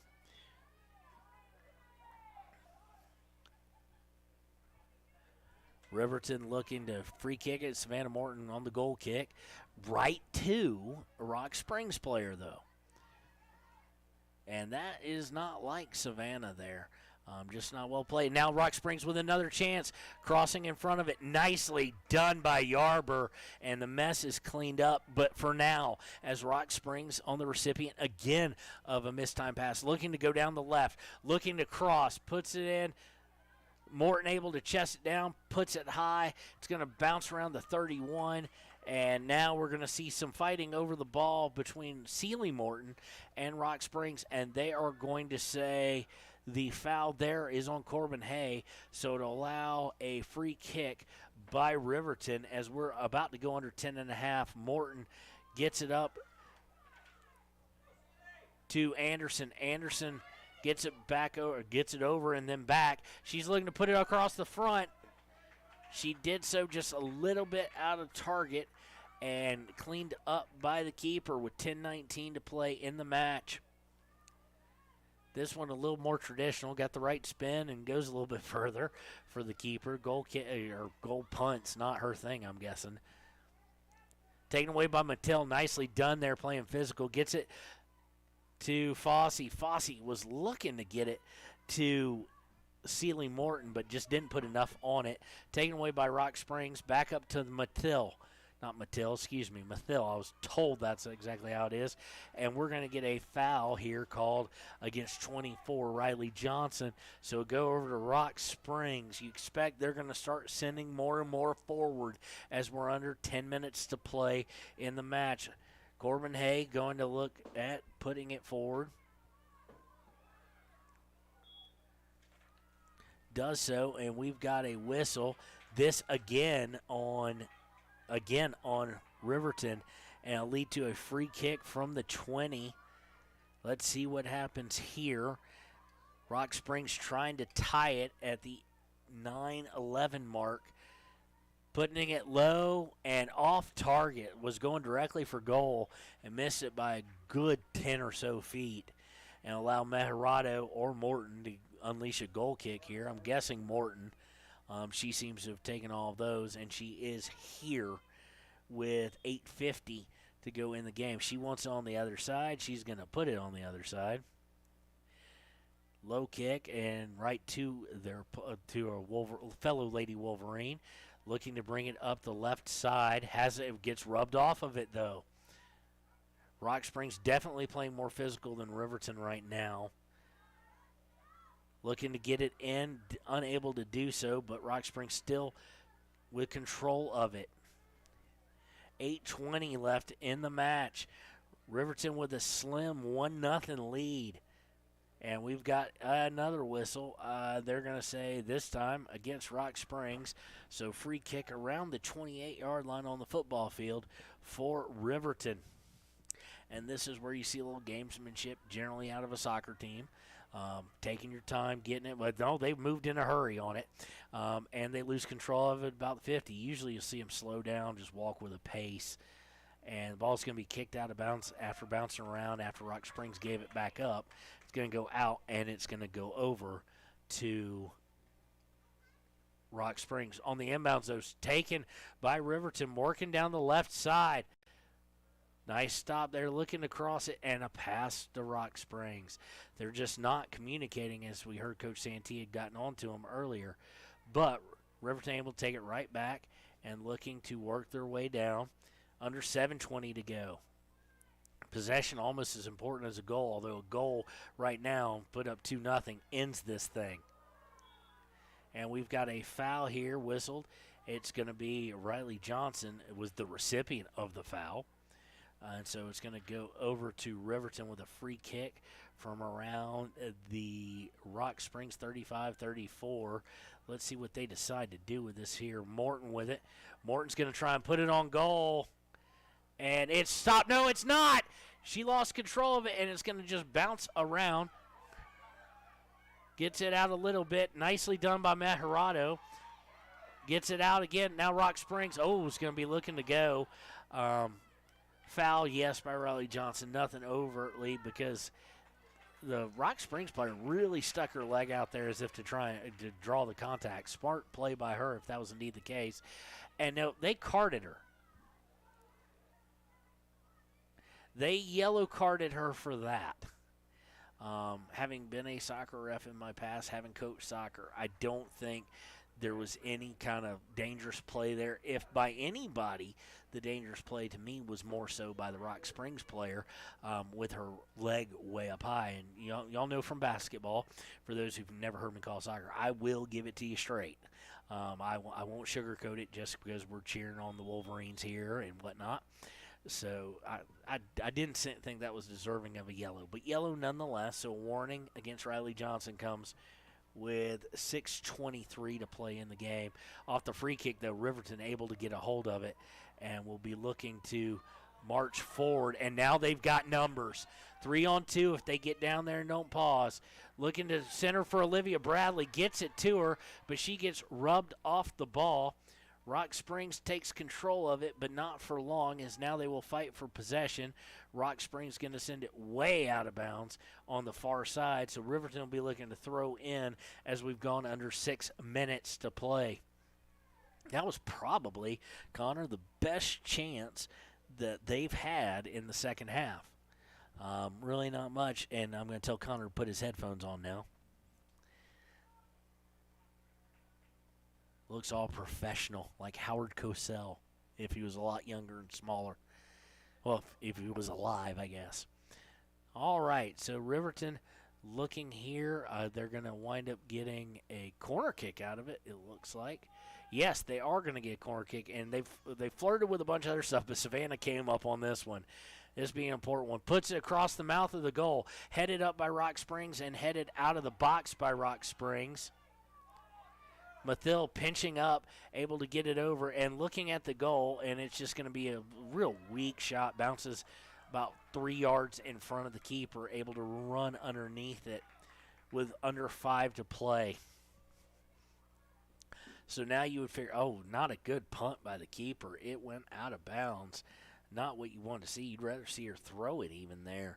Maintain that possession, because for Rock Springs now it is send everybody forward. And try and get the equalizer, because it doesn't matter if you lose 1-0 or 2-0. A loss is a loss. Rock Springs trying to bring it up.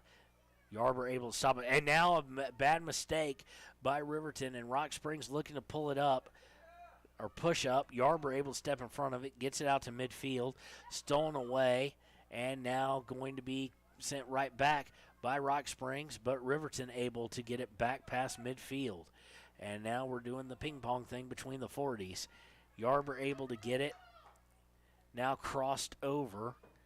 Intercepted by Brielle Hunsaker for Rock Springs. They're looking to push things up. They way overshoot a pass, so it goes right to Mejarado. And she'll take her time as she picks it up. Kind of walks over. Now punts it. We're under 4 minutes to go. 3:40 and counting. Riverton leads 1-0 on the back of Macy Brown's goal. Oh, just misplayed there.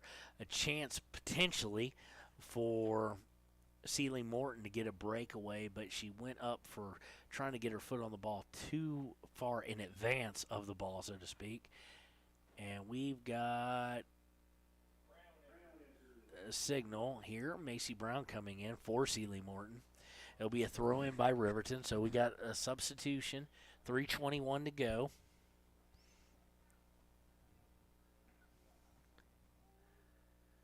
Inbound, though, is going to go to Rock Springs. Rock Springs able to take it right away. Just not the crispest of play by either team. I'm not trying to pick on anybody. Just hasn't been a crisp soccer game. Looking to cross, was looking for Brown, but it was way short of her and right towards the Rock Springs player. Rock Springs able to take it away. They're looking to come up the middle now. Yarber tried to get rid of it, but couldn't. Got out-muscled on it. And now Rock Springs got 4 forward. They're trying to send a 5th. Now a 6th. But on their cross, it's going to go out of bounds as they were looking to bring it up the right side. And it unfortunately was just too much mustard on it at 2:30 to play in the match. As we see the track players run by, Connor, you should look and see if your sister's down there. Although I think her track practice is done for middle school, so. Riverton now controlling it between the 40. Nicely done by Fossey. Fossey's going to find Strieger on the left. Like I said, they're pushing forward is Rock Springs. So there is an advantage there if it can be taken. Fossey now with it. Tries to put it over the head, does so. Gets it to Brown. Brown looking to get it to somebody else, and they're going to kick it out of bounds is Rock Springs as we go under 2 to play in the match. Riverton trying to hold on. Inbound is to Brown. She tried to get to Bradley, but Rock Spring comes away with it.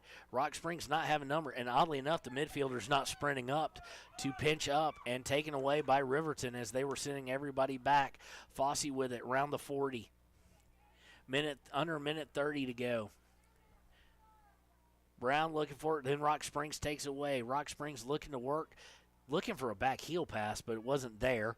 Taken away, but kicked right to Rock Springs. Rock Springs now looking nicely done, 21. Nice rub-off by Alicia Vargas there. And, Bradley doing Bradley things. Bradley, very tough, physical, not willing to let the ball go. It goes out of bounds. Let's see. They're going to say it's Rock Springs ball. We're under a minute to go. You would figure everybody be going downfield now for Rock Springs.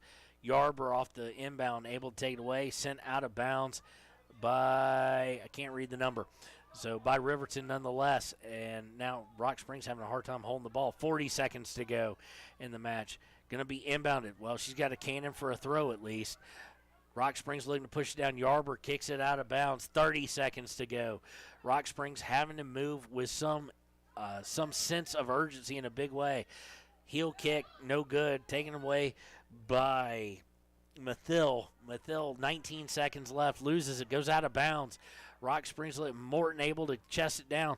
Trying to keep things busy. 10 seconds to go.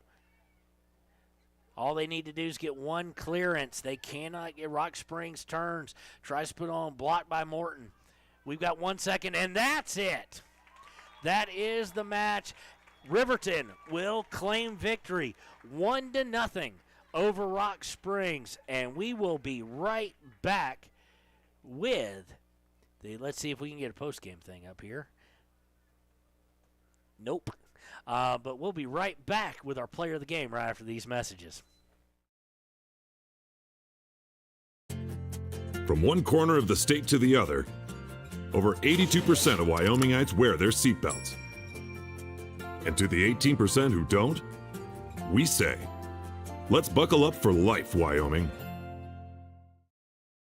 When repairs are complete after a collision, you expect your car, SUV, or truck to look like new. That's the service you'll receive at Stork Auto Body in Riverton. Professionalism and meticulous attention to detail. You can depend on Stork Auto Body, 841 Miniweb Avenue, Riverton. A well-drawn-up game plan can be the difference between wins and losses. The same can be said about your mental health. Making a game plan to talk to your children can make a huge impact on them and help make them feel supported and listened to. The good news is, this winning game plan isn't hard to implement. All it takes is you starting the conversation and being ready to talk. If you need helpful resources and tools, you can visit FremontCountyPrevention.com. Want access to local news, sports, events, and more? Download the WYO Today app. Now available on all platforms. Stream your favorite radio station, submit something to buy, sell, or trade for deals on the dial, or view contests and special coupons. Better yet, the WYO Today app is the best way to access free HD video of Fremont and Hot Springs County athletics. It's all at your fingertips. Head to your app store or visit wyotoday.com to download the WYO Today app now.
Riverton's Hampton Inn & Suites is proud to sponsor our youth athletics in Fremont County.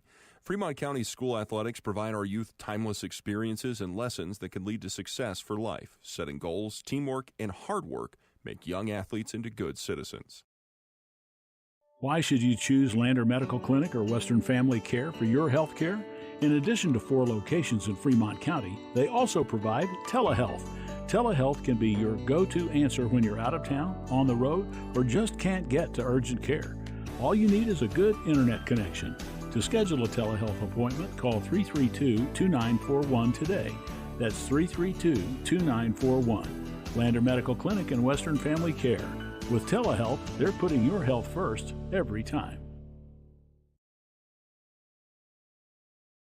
From the field to the court to the pool and beyond, Fremont County athletes give their blood, sweat, and tears for their teammates and community. Why compromise that with alcohol or marijuana? Help your athlete make the most of their playing time by avoiding the dangers and impact that substance use can have on their performance and future. For more resources and information, visit FremontCountyPrevention.com.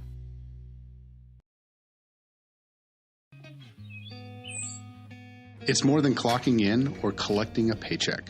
We are a network of caring professionals who want to be here, dedicated to serving our communities. We are Sage West Healthcare, our 2 campus hospitals in Riverton and Lander. We take pride in our region, our people, and our communities. Located in beautiful central Wyoming, filled with natural recreation in our own backyard. We are neighbors caring for neighbors, a community caring for its own. We are Sage West. We are recruiting the best, like you.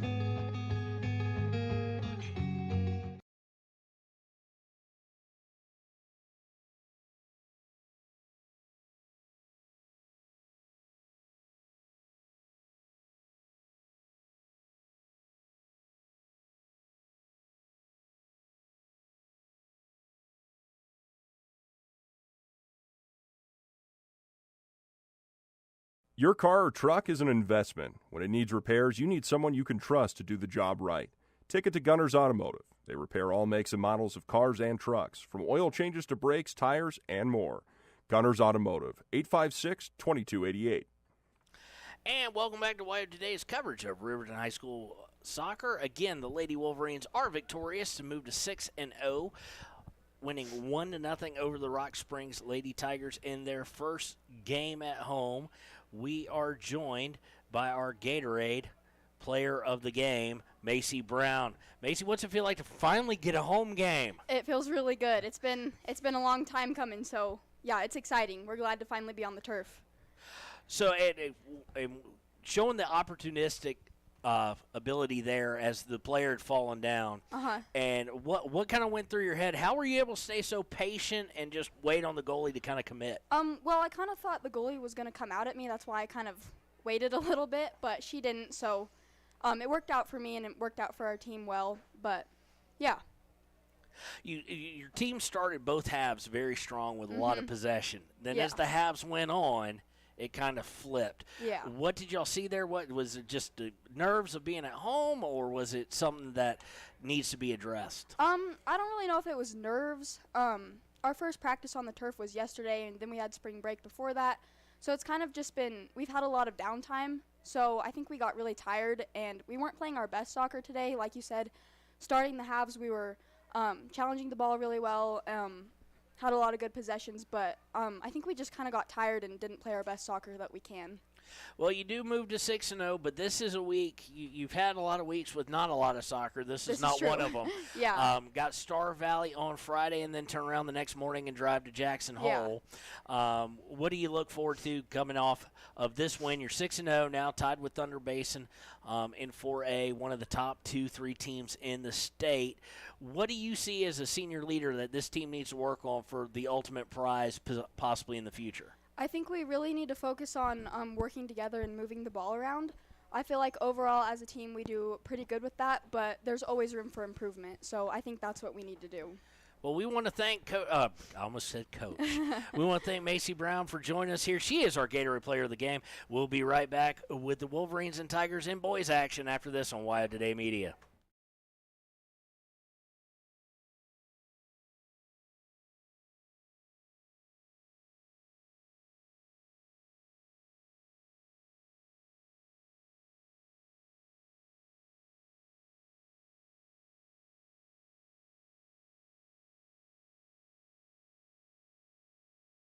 If your vehicle needs repair, you can depend on the crew at Extra Care Auto Repair. They can repair almost anything with wheels, gas, diesel, domestic, or import, and their work is top quality and reliable. Extra Care Auto Repair on North Federal in Riverton.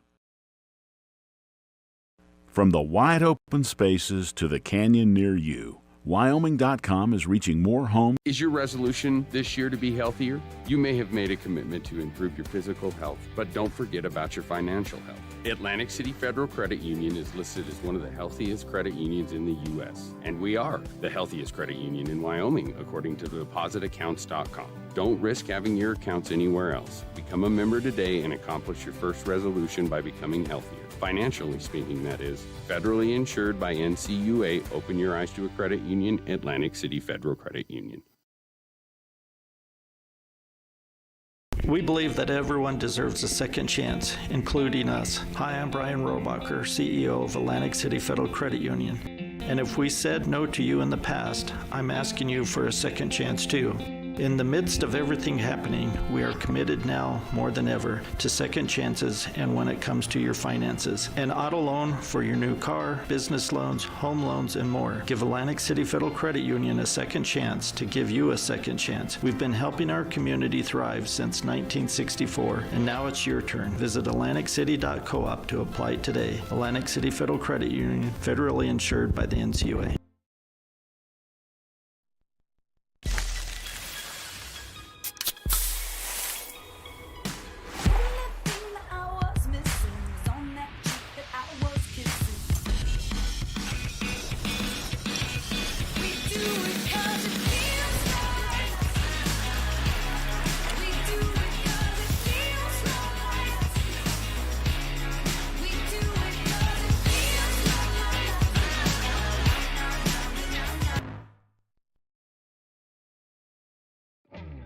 A proud sponsor of this broadcast is Bailey Enterprises.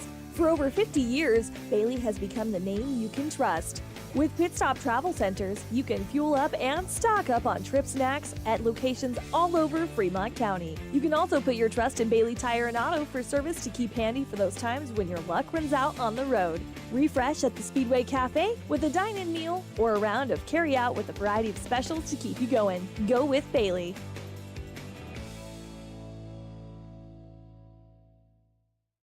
Some winter we're having. 1 minute sunshine, the next 30 below. Then ice dams, broken pipes, and indoor flooding. You got water where you don't want it? Blowdorn Lumber has your back with sump pumps, discharge hoses, and big fans to dry it all out. After you shut the water off, get dried out with help from the crew at Blowdorn Lumber in Riverton.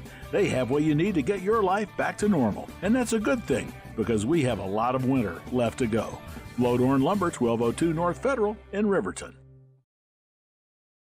Community Health Centers of Central Wyoming has locations across Fremont County ready to serve you at DuBois Medical Clinic, Riverton Community Health, and Lander Community Health Pediatrics. We accept all forms of insurance, including Medicaid and Medicare. Are you struggling to get medical care? Ask for their sliding fee scale. From family medicine to pediatrics, Community Health Centers are here to serve you. Call 307-463-7160 or visit chccw.org to schedule your appointment.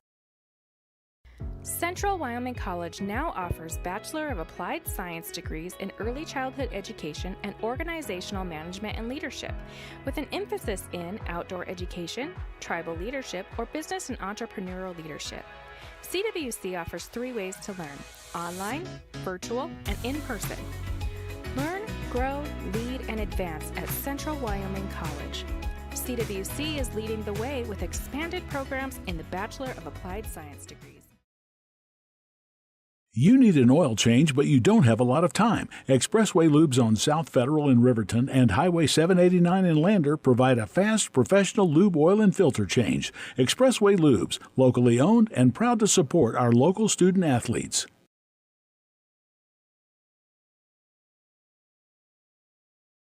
If your vehicle needs repair, you can depend on the crew at Extra Care Auto Repair. They can repair almost anything with wheels, gas, diesel, domestic, or import, and their work is top quality and reliable. Extra Care Auto Repair on North Federal in Riverton. The staff and board at the Fremont County Fair wish to thank everyone who attended the fair this year. Whether you enjoyed Family Day, a night event, entered a craft show, or showed your livestock, thank you for all your efforts. We'll be moving and grooving next year, so stay tuned. A well-drawn-up game plan can be the difference between wins and losses. The same can be said about your mental health. Making a game plan to talk to your children can make a huge impact on them and help make them feel supported and listened to. The good news is, this winning game plan isn't hard to implement. All it takes is you starting the conversation and being ready to talk. If you need helpful resources and tools, you can visit FremontCountyPrevention.com. From the field, to the court, to the pool, and beyond, Fremont County athletes give their blood, sweat, and tears for their teammates and community. Why compromise that with alcohol or marijuana? Help your athlete make the most of their playing time by avoiding the dangers and impact that substance use can have on their performance and future. For more resources and information, visit FremontCountyPrevention.com. Why should your new floor come from Carpet One? Because we're passionate about the spaces our neighbors call home. We're part of your community, and we're also part of the world's largest cooperative of independently owned and operated flooring stores. So you can be sure you'll get great selection and outstanding value with every installation. Whether it's carpet, hardwood, tile, or luxury vinyl, our experts take the guesswork out of choosing the right floor. We're your local Carpet One Floor and Home, the one store for your perfect floor. Your car or truck is an investment. When it needs repairs, you need someone you can trust to do the job right. Take it to Gunners Automotive. They repair all makes and models of cars and trucks, from oil changes to brakes, tires, and more. Gunners Automotive, 856-2288. Riverton's Hampton Inn & Suites is proud to sponsor our youth athletics in Fremont County. Fremont County School Athletics provide our youth timeless experiences and lessons that can lead to success for life. Setting goals, teamwork, and hard work make young athletes into good citizens. High Plains Power is a Touchstone Energy Cooperative. What does that mean for you as a Rural Electric Association member? It all comes down to 7 principles: open membership, one voice, one vote, member benefits, independence, education, cooperation, and community. To understand how it all works, we're headed back in time. In 1879, electricity was in major cities, but rural areas were out of luck. In 1935, President FDR made it possible for companies to build power lines to unserved areas. By the time we hit 1941, some 400 electric co-ops had been organized to serve rural America, just like High Plains Power. For more information, visit highplainspower.org. Hometown Freedom Healthcare, making healthcare great. Providing coverage in family medicine, women's health, pediatrics, and mental health. Meet providers Tara Blumenshine, Adina Vasco, and Jessica Rodriguez. Come see us at Hometown Freedom Healthcare, locally owned, 463-0541. Let's go, all Fremont County athletes. I, Matt Gordon from Fremont Chevy, would like to wish all teams this year good luck and bring back some championships to this county. If you need a new ride to get to and from those away games, stop down at 1401 North Federal Boulevard or call 307-851-3797 and let me help you get to the games. Your sales professional, Matt Gordon.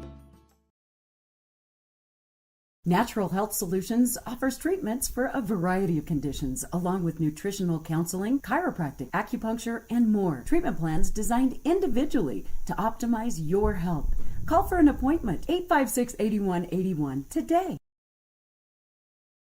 Papa Murphy's is proud to sponsor this week's Player of the Game. For a limited time, enjoy a Papa Murphy's barbecue chicken pizza made with KC Masterpiece barbecue sauce. After the game or anytime, you can't beat the fresh ingredients and authentic flavor of a Papa Murphy's Take and Bake Pizza. And you know it's baked right every time because you baked it yourself. Papa Murphy's on North Federal in Riverton. Drop in or order online at papamurphys.com. Go Wolverines! And welcome back to today's coverage of Riverton soccer. It is now time for let's get the post game down, and we're going to go into the Hampton Inn and Hampton Inn Suites pregame show here on YO Today.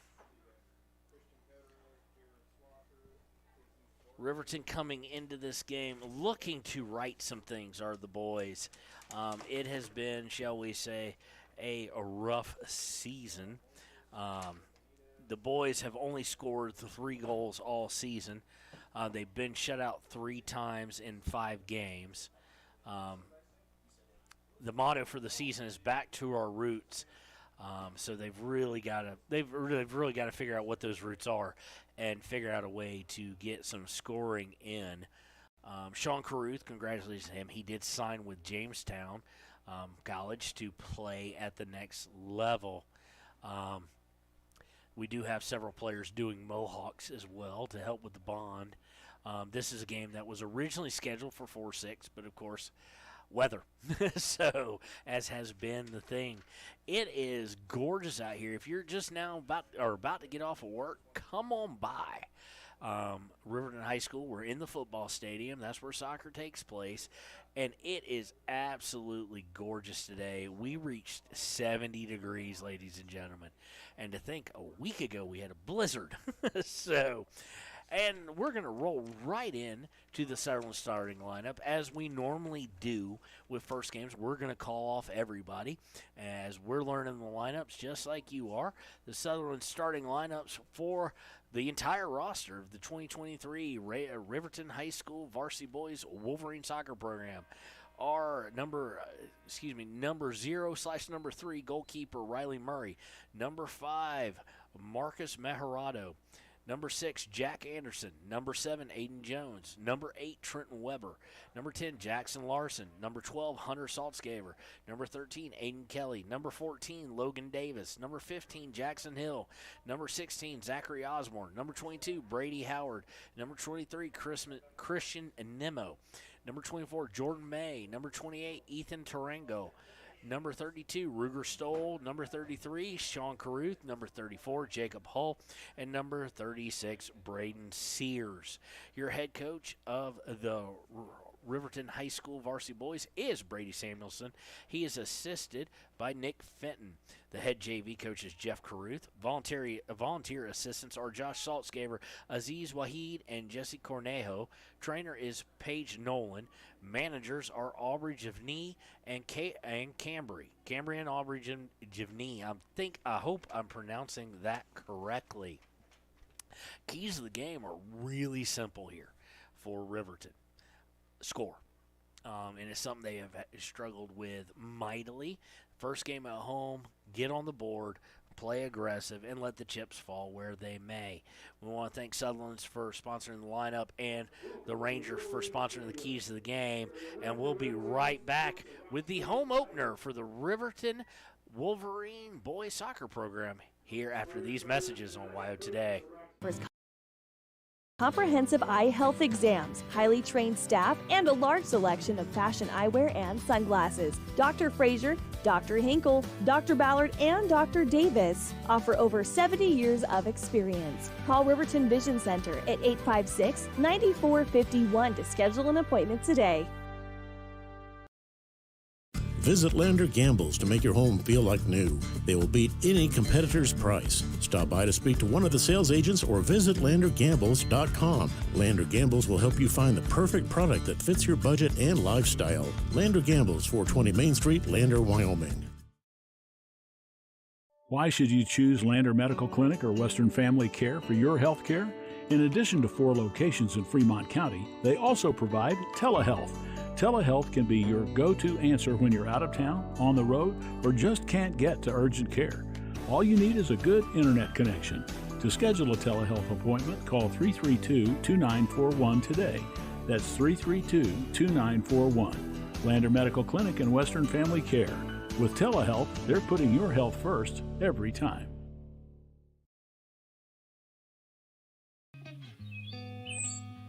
It's more than clocking in or collecting a paycheck. We are a network of caring professionals who want to be here, dedicated to serving our communities. We are Sage West Healthcare, our 2 campus hospitals in Riverton and Lander. We take pride in our region, our people, and our communities. Located in beautiful central Wyoming, filled with natural recreation in our own backyard. We are neighbors caring for neighbors, a community caring for its own. We are Sage West. We are recruiting the best like you.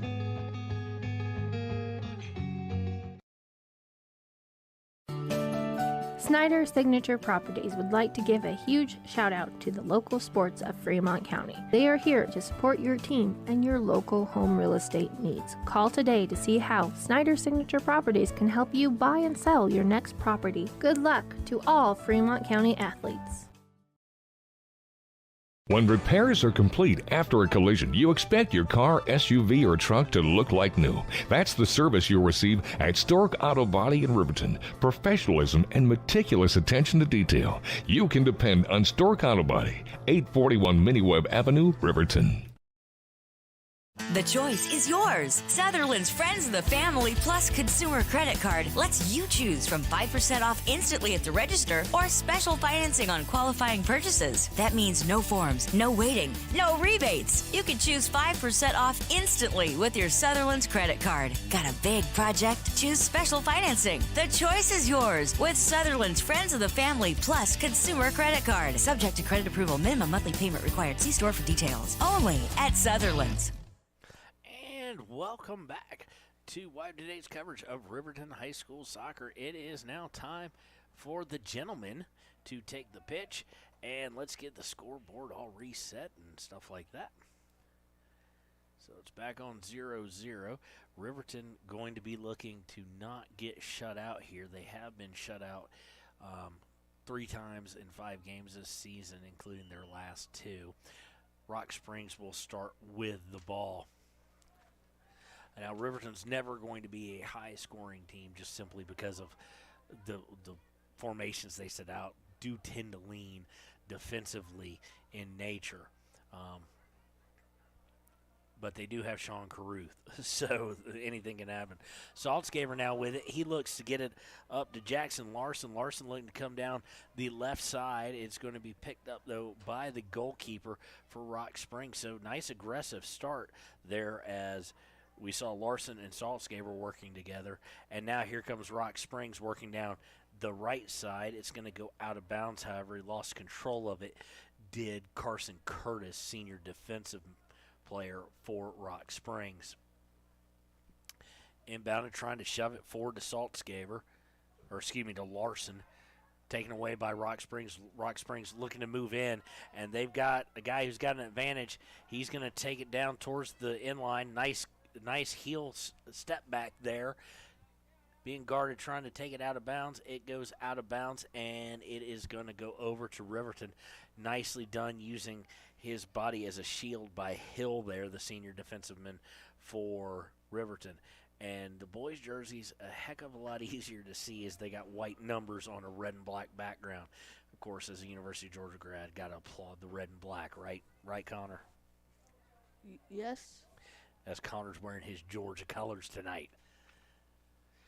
Rock Springs able to take the ball back, though, looking to take control of it. They're in the box now, looking to cross it over. Cannot do so, so goes back. Taken away by Caruth. Caruth looking to send the ball up towards midfield. Does so, but right to a Rock Springs player. Tigers looking to control possession here. They're looking to go inside, looking for that box to Carson Curtis again. Curtis able to steal the ball away. Riverton trying to play possession there, looking to cross it over. And, a badly timed step there by Jacob Hull. And the ball goes over the inline and goes out. No, excuse me, not over the inline. Goes out of bounds.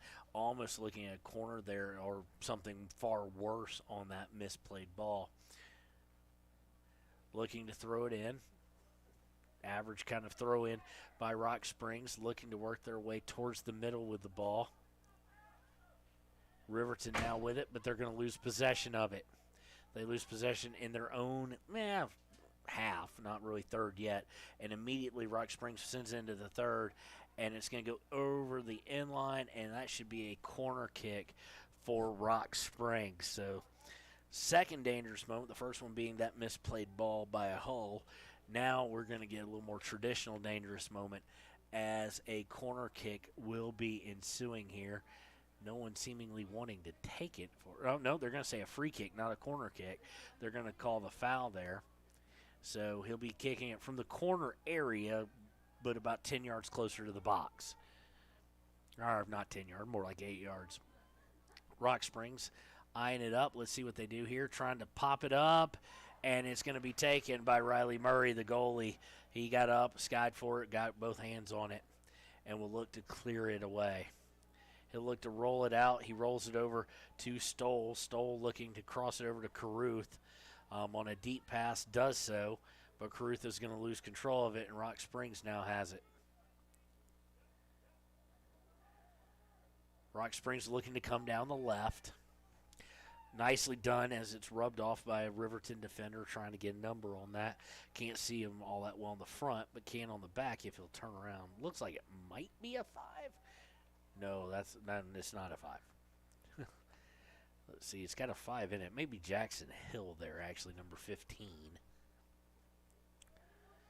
Rock Springs so far early on dominating the possession. They're now at midfield, looking to set things up, looking to bring it down the right. Stolen away, though, by Howard of Riverton, but it goes out of bounds and will stay over with Rock Springs.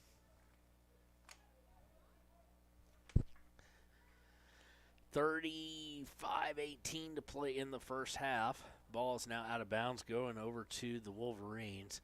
Wolverines really not being able to set up much possession. This throw-in goes right to Rock Springs, but they lose control of it, and Jack Anderson able to kick it off of a Tiger there, so the throw-in will go to Rock Springs, who steal it right back off the throw-in. But stolen right back, looking for a sprinting Marcus Mejarado, but taken away by Rock Springs, and they'll look to come the other way. Looks like Riverton is looking for the home run, so to speak, trying to get somebody on a sprint out down the middle and create that advantage. Nothing really as far as possession, at least seemingly being set up, but we'll see as this game goes on. Taken away now, they're just kind of trading Riverton kicking the ball far for Rock Springs going to get it and then bringing it up. Headed back all the way on a long outlet pass, all the way to the keep, and he's going to get it for Rock Springs and start the Rock Springs attack. Rock Springs a little more methodical, it seems, in what they're trying to set up. Now they're looking to go down the left side, looking for a cross. They've got a guy there. He heads it into the middle, and just luckily Stoll able to get his hand on it. Rock Springs gets it back, and it's going to be cleared this time by Riverton. Yeah, but here comes Rock Springs again, just bringing it right back. And this time just skied.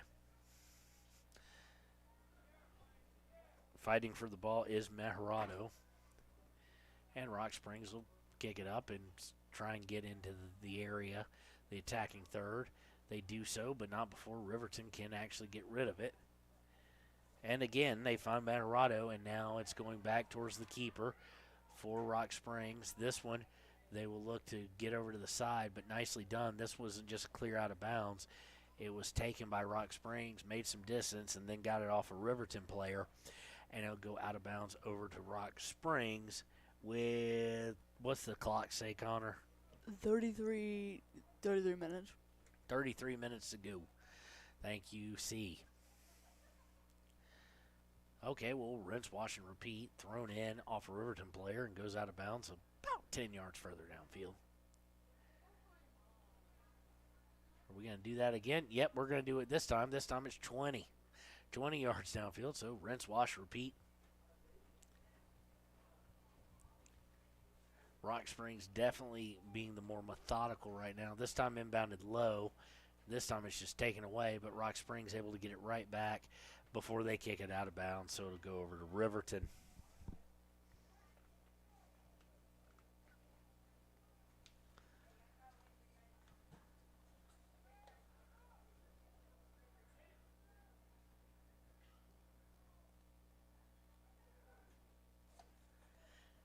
Inbounded, Rock Springs with it yet again.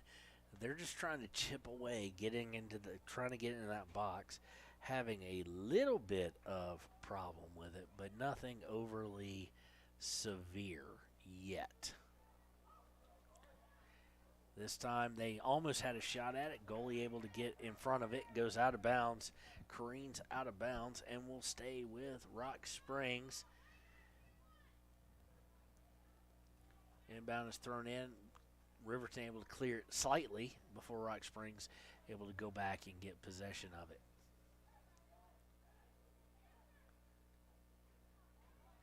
Headed into the middle by Rock Springs. And now we're going to play this game where it just keeps getting kicked real high.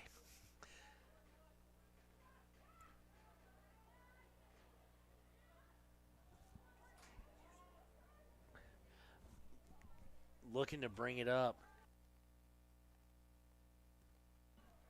Looking to bring it up is Rock Springs, taken away by Riverton. And you're starting to get kind of a sense of it's only a matter of time, unfortunately, for Rock Springs. They have dominated possession. Riverton started out fairly aggressive, but then it just changed. And Rock Springs has owned the possession since. Riverton has had a very difficult time trying to get out past midfield, but they might have that here. I'm trying to get you all a good view here. And it's going to be going way out of bounds there. Let's try and get this figured out here. We're still getting the end of the...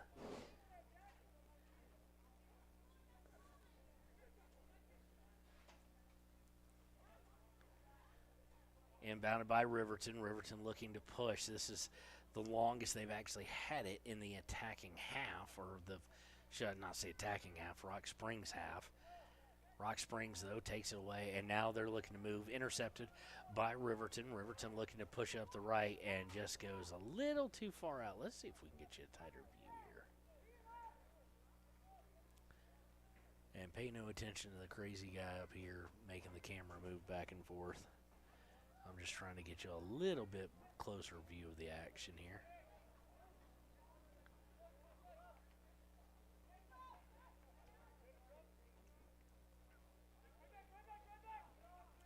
Riverton looking to kick it back. Now looking to shove it forward.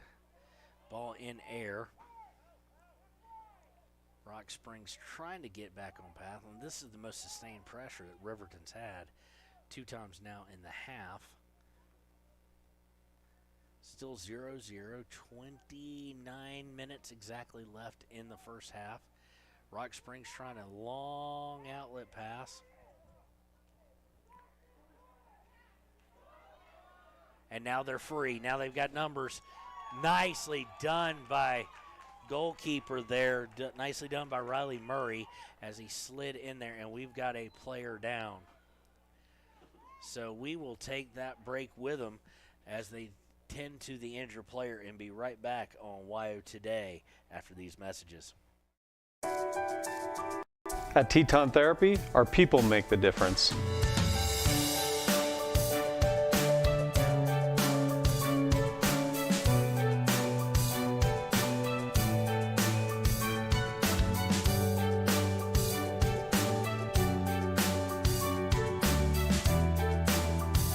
You can live pain-free. The amazing staff at Teton Therapy can help. In Lander and Riverton. And welcome back. Good to see the player got off on his own 2 feet, on his own momentum. And we are back. It is going to be a free kick. Actually, no, it's going to be just a drop ball there. It's going to go out of bounds off of a Rock Springs player, so it'll be a throw in for Riverton. Still knotted up at 0.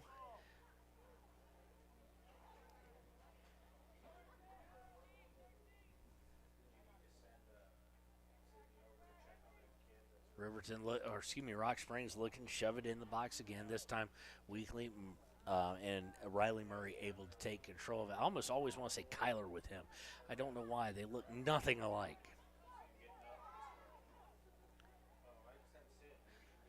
Riverton was looking to push. Now Rock Springs now turn right back over. Ping pong ball the ball around a little bit, kind of like in the girls' game.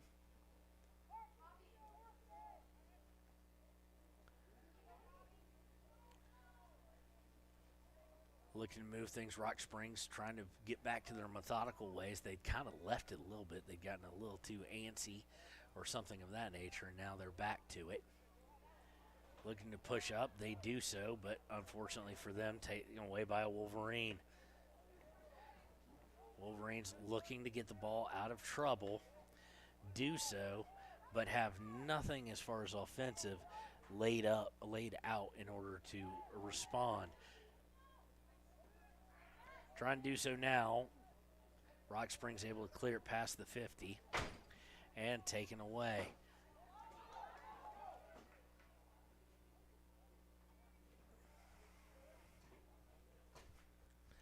Zero still, 27 minutes to play in the half. And there's going to be a whistle there. That was pretty darn obvious. That was on. Let's get my roster. I'd moved it. I'm trying to lay eyes on the number here, ladies and gentlemen. I really am. That was on 23 there. That was against Nemo. Just shoved him pretty good. Of course, Riverton brings everybody back with the exception of Mejarado here. Sending it in, and it's taken by Riverton. That's why they pulled everyone back. They're looking to break out now. They get Anderson with it. Anderson stopped, though, as he was trying to go down the left, and taken away by Moses. I would make a bad joke about him splitting two defenders, but that'd be uncalled for. Moses parting the Red Sea, especially a team wearing red. I'll make the joke anyway. Moses there, his name is Azra Moses. He was splitting the Red Sea, so to speak, there, but finally taken away. Ball goes out of bounds, and it'll stay with Riverton. Throwing goes to 28. That'd be Tarango. Tarango was looking to get Caruth, unable to do so.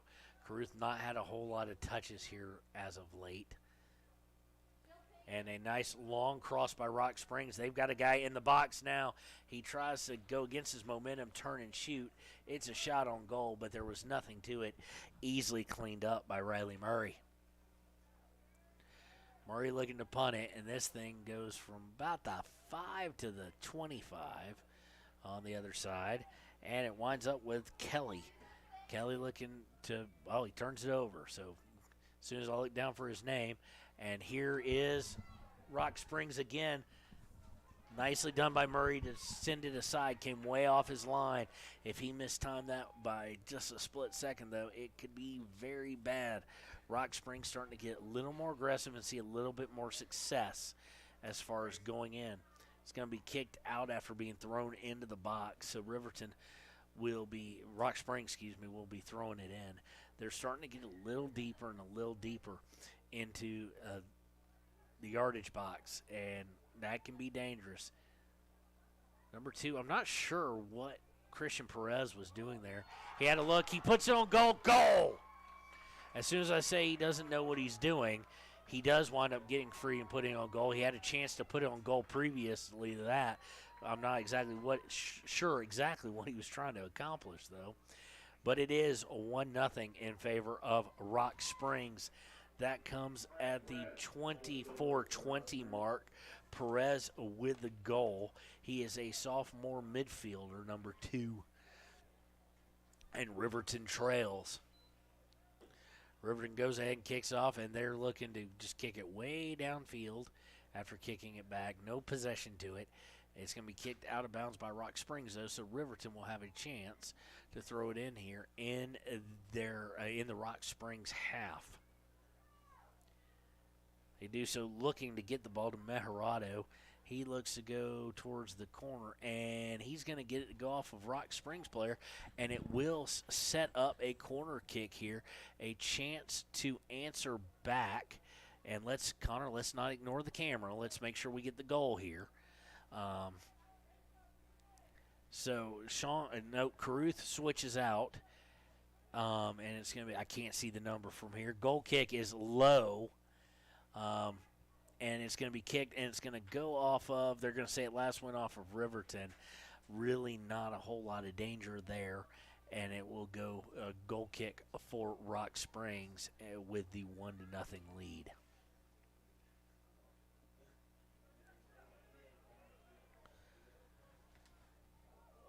Oh, we got some collision in midair. Riverton able to get the ball back after the goal kick, though.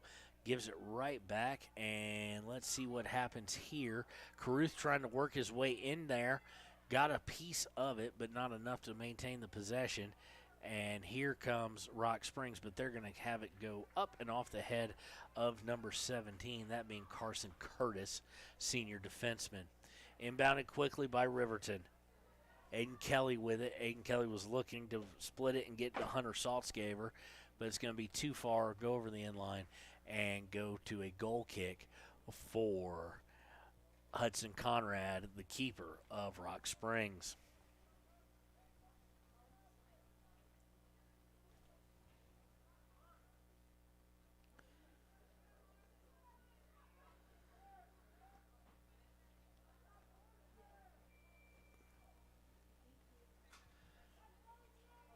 Rock Springs looking to bring it up, trying to get some possession control here. They do lead 1-0. Hernandez with it. Hernandez looking for the pass. Gets kicked right back to him. Now he's on the sideline working it, trying to keep it in. Samuelson wanted it to be signaled to be out, and they did not give it to him. In fact, after it went out, it's going to stay with Rock Springs.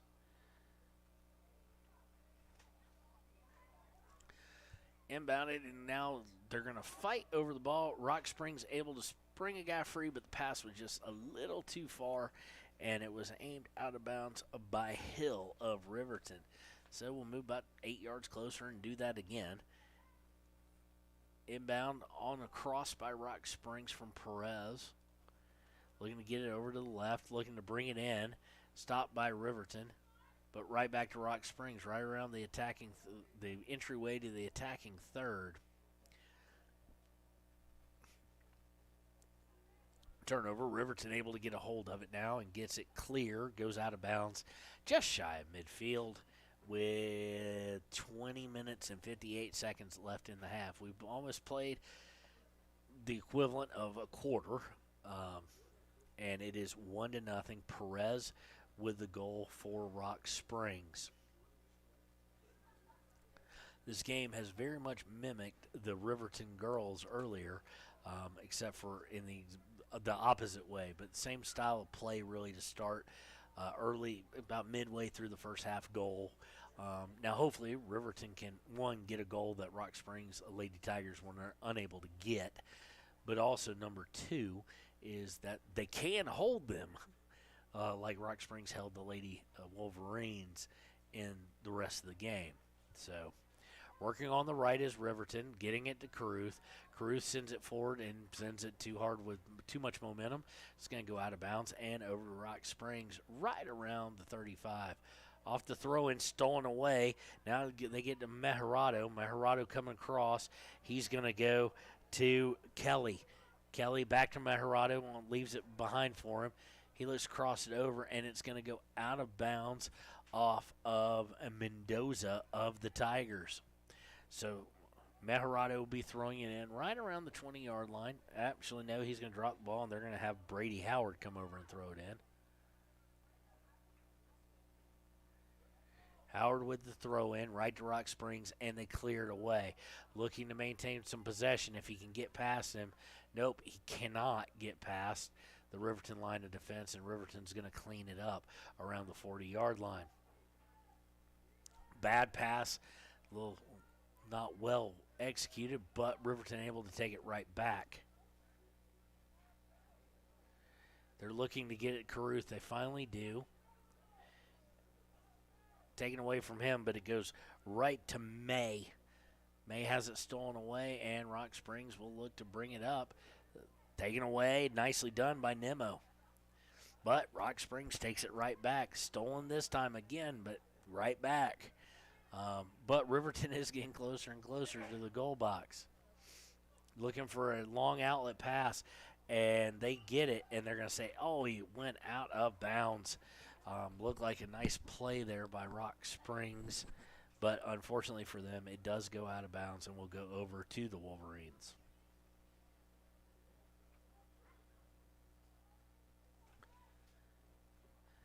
Inbounding will be Ruger Stoll. I'm trying to see why we have an asterisk by Ruger Stoll's name. I'm guessing maybe captain, but not 100% sure.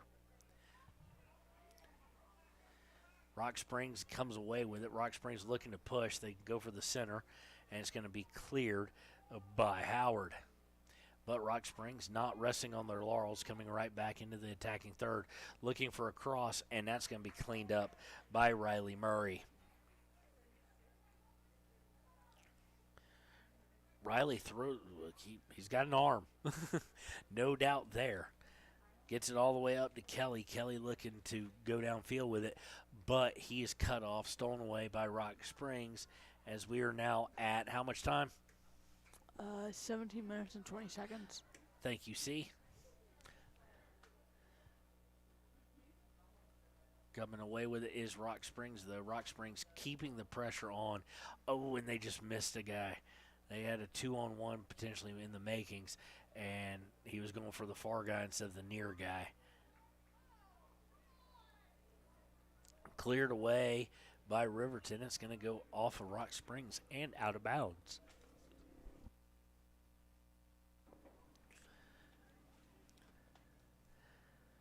Looks like inbound is going to be by, let's see who's coming up. It's going to be Howard again. Matt Gerardo pushing up a little bit, so is Larson.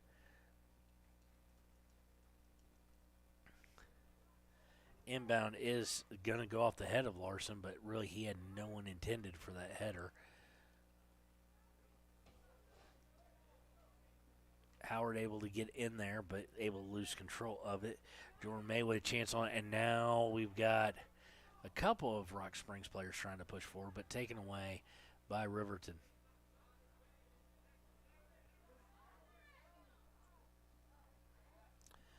Now Rock Springs, bad mistake there, but cleaned up nicely. And the goalie going to send it way downfield, all the way downfield to the other goalie. Conrad Murray on the long kick to Conrad. Only 2 bounces there. What a heck of a leg. Rock Springs looking to match the positioning that they had earlier in the game. Riverton has done a good job of keeping them from doing that and moving forward a little bit, but still no shots at all, on goal or off goal, or not on target by Riverton.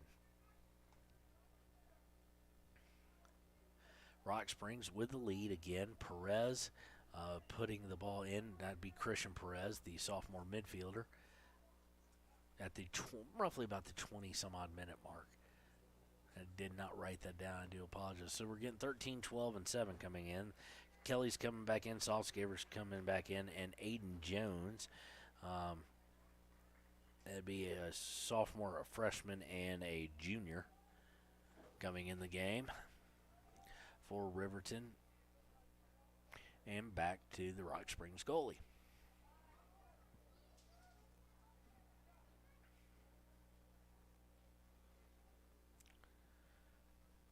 Rock Springs unable to really get anything going past the Riverton 45-ish. Every time they're now reduced to, and credit the defense for Riverton, they're pretty much reduced to now, as you're seeing on the field here, of trying to hit the long home run pass, which Riverton has kind of been their offense basically this game, or their attempted offense. They have really bogged down the middle. For those of you who don't quite understand soccer, let me relate to you. If you understand hockey, if you remember the old New Jersey Devils in NHL where they did the offsides trap, it's very similar to that. Getting them stuck there kind of in the middle between the two blue lines. Riverton now looking to possess and push. Saltzgaber's going to get rubbed off a ball, and we are going to have a free kick.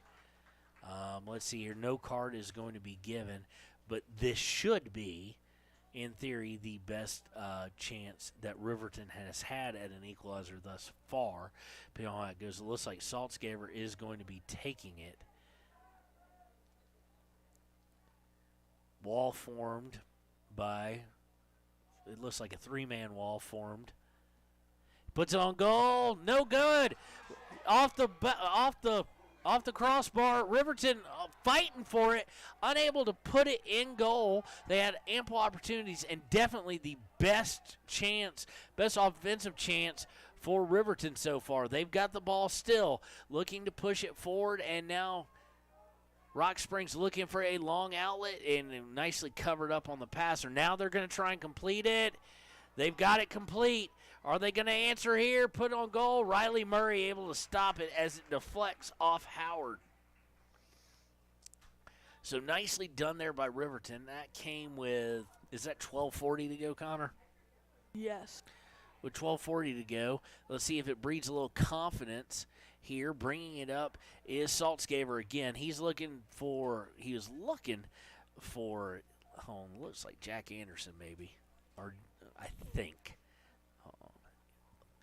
Looking for, yes, Jack Anderson, and Jack was going just not the right angle for that pass, or vice versa, depending on how you want to see it, and unfortunately unable to get to him. But Riverton's defense has definitely moved up the no-fly zone, if you will, for Rock Springs. Earlier it was deep in Riverton territory. Now it's more around midfield, which is a whole heck of a lot more manageable for Riverton and gives you a better chance at some offensive outlets. Looking to push up again is Riverton. Now Rock Springs snuffs that out. Now they're looking to sprint someone down. They've got an open guy taken away, though. Nicely done. Gets it up. Saltzgaver looking to take it. Can't get a foot on it. And Rock Springs comes away with it. Getting a little physical out there was Nemo. He's down now. You had a Rock Springs player down. Now they're both up. Nemo is trying to walk it off. May have been knee-on-knee contact, and that hurt. Hopefully it's nothing more than that. Let's see here, and we do have an injury timeout. He's going to walk. Hopefully, I was about to say, I hope he doesn't walk off onto the track. I appreciate getting into play, but please don't take the time to walk all the way around if your legs hurt. We'll take it with him as the injury timeout's been called. We'll be right back on Live Today Media. That wants to help but not sure where to go? Wyoming Senior Citizen Inc. is looking for caregivers across the state. Call 307-856-6880 to find out more information. They would like to wish all Fremont County athletes good luck this year. And we're back as Christian Nemo, the junior defensive / midfielder, has come out. He was helped out off the field by his teammate Ruger Stoll, but was walking on his own 2 feet. So hopefully it was just knee-on-knee contact or Charlie horse, something like that. But nonetheless, it'll be Riverton's ball. They work it down towards the attacking third, but before Rock Springs takes it away. And now we're just going kind of back and forth with possession. Looking to bust out is Riverton, unable to do so on the right side. But Rock Springs is going to head the ball out of bounds, and it will go over to Riverton. 10:39 to play in the first half. Riverton down 1-0 to Rock Springs, and we're going to have a foul on the play as Riverton was trying to go down the right. So it's going to set up another free kick inside really the attacking third of the field. It looks like Saltzgaver is going to take this one as well. Let's see where he decides to put it. Really not very high, but goes all the way across. And it's going to go, no, it's not going to go out of bounds, saved, but it does set up a cross for Riverton. And Hudson Conrad, the keeper for Rock Springs, able to step right in front of it and goes ahead and gets rid of it quickly on his left to try and start working things forward. Unfortunately for them, Riverton once again able to clear it from midfield and get it into the attacking area. Now moving again. Now Caruth around the ball, but not getting really any possession. Riverton really starting to put a little pressure from the midfield forward. This time the ball's going to go way too far. Conrad able to just scoop it up, not on target or anything. Let's go of a punt. And Riverton will come away with it. Again, this time Saltzgaver makes the turn. Saltzgaver pulls back, now looking to shake his man, cannot do so, and loses possession to Rock Springs as we were about to go under 9 minutes to go in the half. Losing control is Rock Springs. Now putting a move on, and it's going to be kicked out of bounds over the end line. Looking to put a move on was Aiden Jones, a junior forward, and it's going to go for a corner kick for Riverton. Checking back into the game now is Jack Anderson. Looks like he is going to come get Jordan May.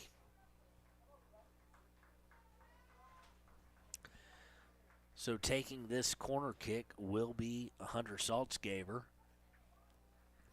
Caruth is standing right there. It means we may be seeing a short corner. Nope, as he's now going to go sprinting across around the goal line in football. Put across a little bit too hard maybe. Yes, indeed, goes a little bit too far. Riverton with a chance, though, to get a hold of it, but they're going to kick it out of bounds, fighting for it, and it'll go over to Rock Springs. Just a little too much mustard on that hot dog right there. Connor's looking at me. That's actually a cliche there, Connor. He doesn't understand it. Means you put too much force into it. Too much mustard. Good boy.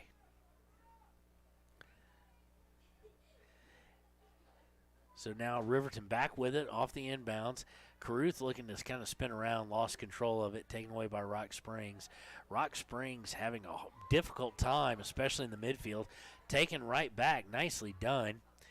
And Caruth able to get in there. Saltzgaber now with it. Nice back pass, not really aimed at anybody, but it causes Rock Springs to kick it out of bounds. I think he was trying to get it to Aiden Kelly. I don't know if he knew he was there or not.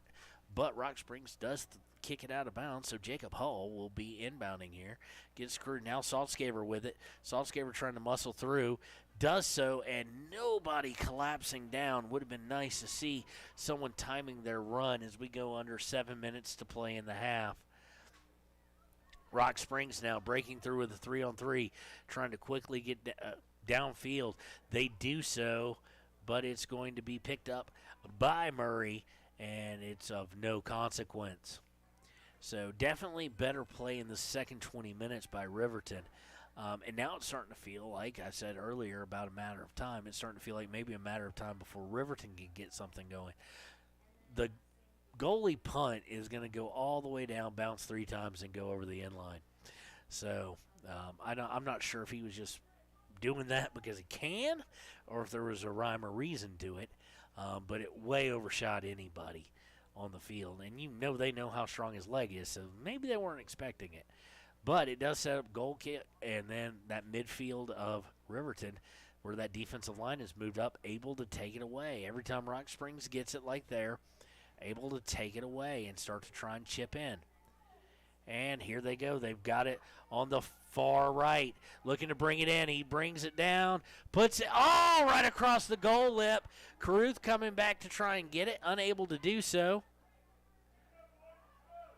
Trying to get it back is Riverton. Rock Springs trying to just get rid of it, you would think. Unable to do so. Rock Springs right now with it. They're going to try and put it in, and it's going to go off of 15, that being Jackson Hill, and out of bounds as we go under. I can't see it, Connor. What's the time say? 5:25. Thank you, sir. 5:25 and counting to go in this first half. Did not start out nicely, has looked better since then. Maybe Riverton in the next 5 minutes can get the equalizer.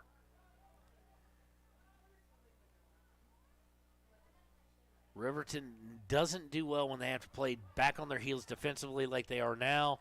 Murray with a nice diving save. Even with the dive, maybe not as he had it well played and well read. So, but they're not playing well when they have to play in a traditional defensive standpoint. But when they're able to pinch up, as could probably be said of anybody, they play really locked down defense then.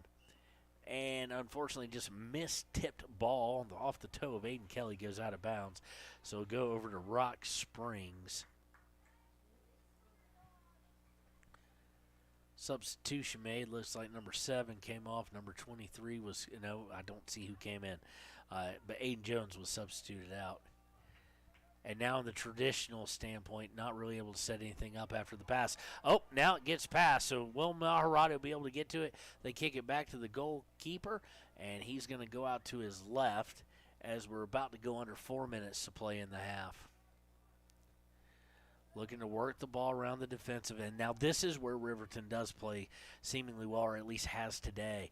They've got the midfield up, they've got their forwards up, and their defense is around the 50. Caruth loses it. Rock Springs looking to methodically put it up because that's the only way to do it against this team. And they've got one going down the far right side. Howard going to outrun him, but Murray makes the executive decision to run up and kick the ball out of bounds as we go under 3:30 to play. It'll be inbounded by Rock Springs.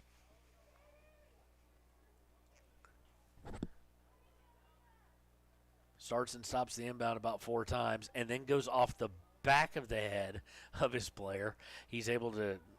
Mendoza able to track that down for Rock Springs as Riverton's trying to get it back up and get set back up where they want to be. Looking for a cross is Rock Springs. They had a potential opening there, but Murray able to run it down. The cross was too far. If it had been on target, Murray would have had he'd had something to deal with. 2:50 to go in the first half. 1-0 in favor of Rock Springs. Perez with the only goal.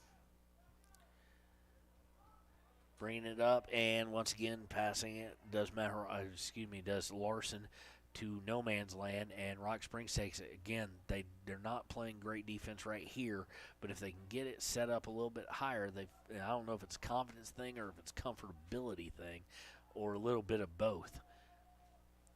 Rock Springs looking to bring it back in, and it's going to go out of bounds off Rock Springs as they were trying to bring it into the attacking third. Slight mistake there for Rock Springs as we go under 2:10 to play in the half, and it'll lead to a throw-in for Riverton as we see Aiden Kelly getting a breather here. Saltzgaber with it now. Saltzgaber's got good footwork, especially for an underclassman. And now it's lost, though. Not by Saltzgaber, but lost by Hill.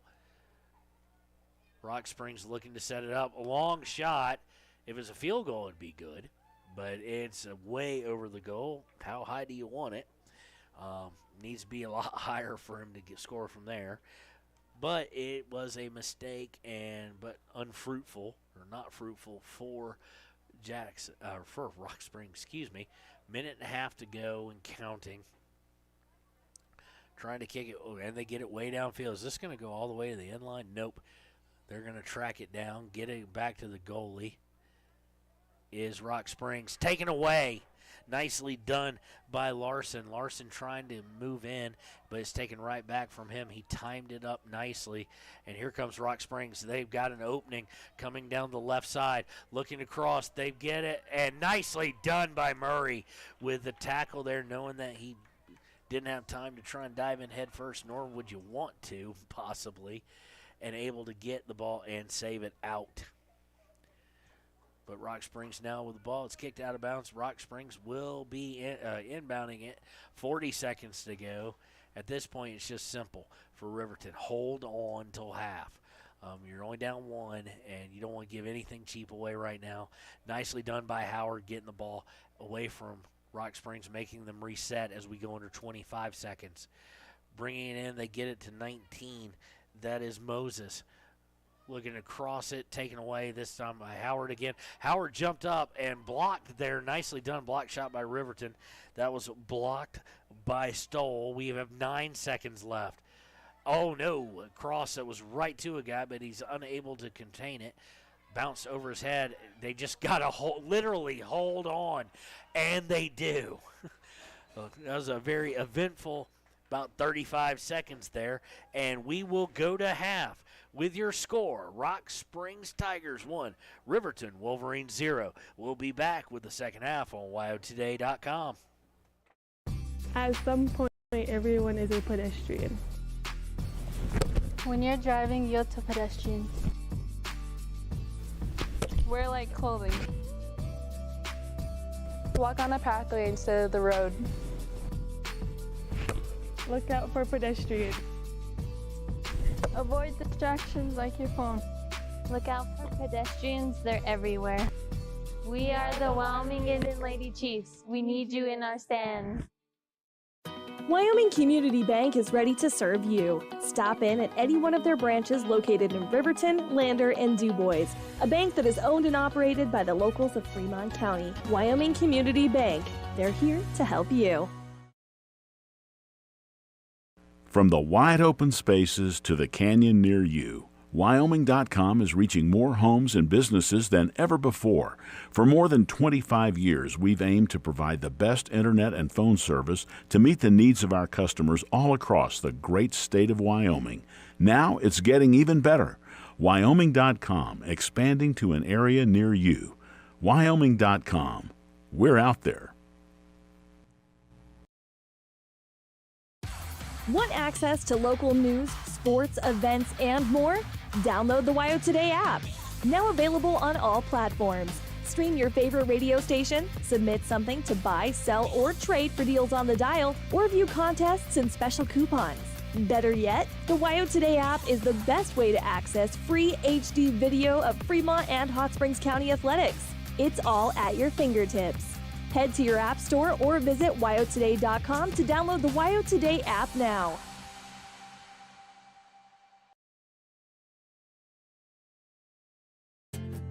From one corner of the state to the other, over 82% of Wyomingites wear their seatbelts. And to the 18% who don't, we say, let's buckle up for life, Wyoming.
Is your resolution this year to be healthier? You may have made a commitment to improve your physical health, but don't forget about your financial health. Atlantic City Federal Credit Union is listed as one of the healthiest credit unions in the U.S., and we are the healthiest credit union in Wyoming, according to depositaccounts.com. Don't risk having your accounts anywhere else. Become a member today and accomplish your first resolution by becoming healthier. Financially speaking, that is. Federally insured by NCUA. Open your eyes to a credit union. Atlantic City Federal Credit Union. We believe that everyone deserves a second chance, including us. Hi, I'm Brian Rohbacher, CEO of Atlantic City Federal Credit Union. And if we said no to you in the past, I'm asking you for a second chance too. In the midst of everything happening, we are committed now more than ever to second chances and when it comes to your finances. An auto loan for your new car, business loans, home loans, and more. Give Atlantic City Federal Credit Union a second chance to give you a second chance. We've been helping our community thrive since 1964, and now it's your turn. Visit AtlanticCity.coop to apply today. Atlantic City Federal Credit Union, federally insured by the NCUA. Brian Rohbacher, CEO of Atlantic City Federal Credit Union. And if we said no to you in the past, I'm asking you for a second chance too. In the midst of everything happening, we are committed now more than ever to second chances and when it comes to your finances. An auto loan for your new car, business loans, home loans, and more. Give Atlantic City Federal Credit Union a second chance to give you a second chance. We've been helping our community thrive since 1964, and now it's your turn. Visit AtlanticCity.coop to apply today. Atlantic City Federal Credit Union, federally insured by the NCUA.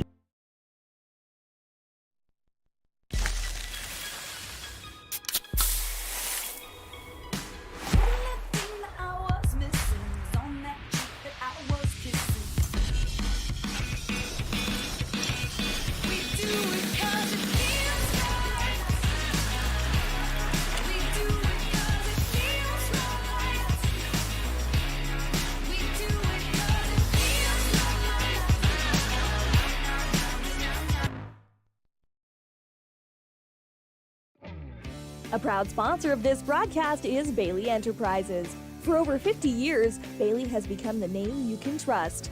With Pit Stop Travel Centers, you can fuel up and stock up on trip snacks at locations all over Fremont County. You can also put your trust in Bailey Tire and Auto for service to keep handy for those times when your luck runs out on the road.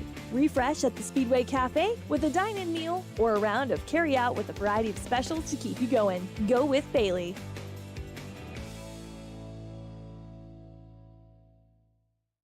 Some winter we're having. 1 minute sunshine, the next 30 below. Then ice dams, broken pipes, and indoor flooding. You got water where you don't want it? Blowdorn Lumber has your back with sump pumps, discharge hoses, and big fans to dry it all out. After you shut the water off, get dried out with help from the crew at Blowdorn Lumber in Riverton. They have what you need to get your life back to normal. And that's a good thing, because we have a lot of winter left to go. Blowdorn Lumber, 1202 North Federal in Riverton. And welcome back to WYO Today's coverage of Riverton High School soccer. It is a 1-0 after the first half. Rock Springs leading on the goal by Perez that occurred at about the halfway through the first half.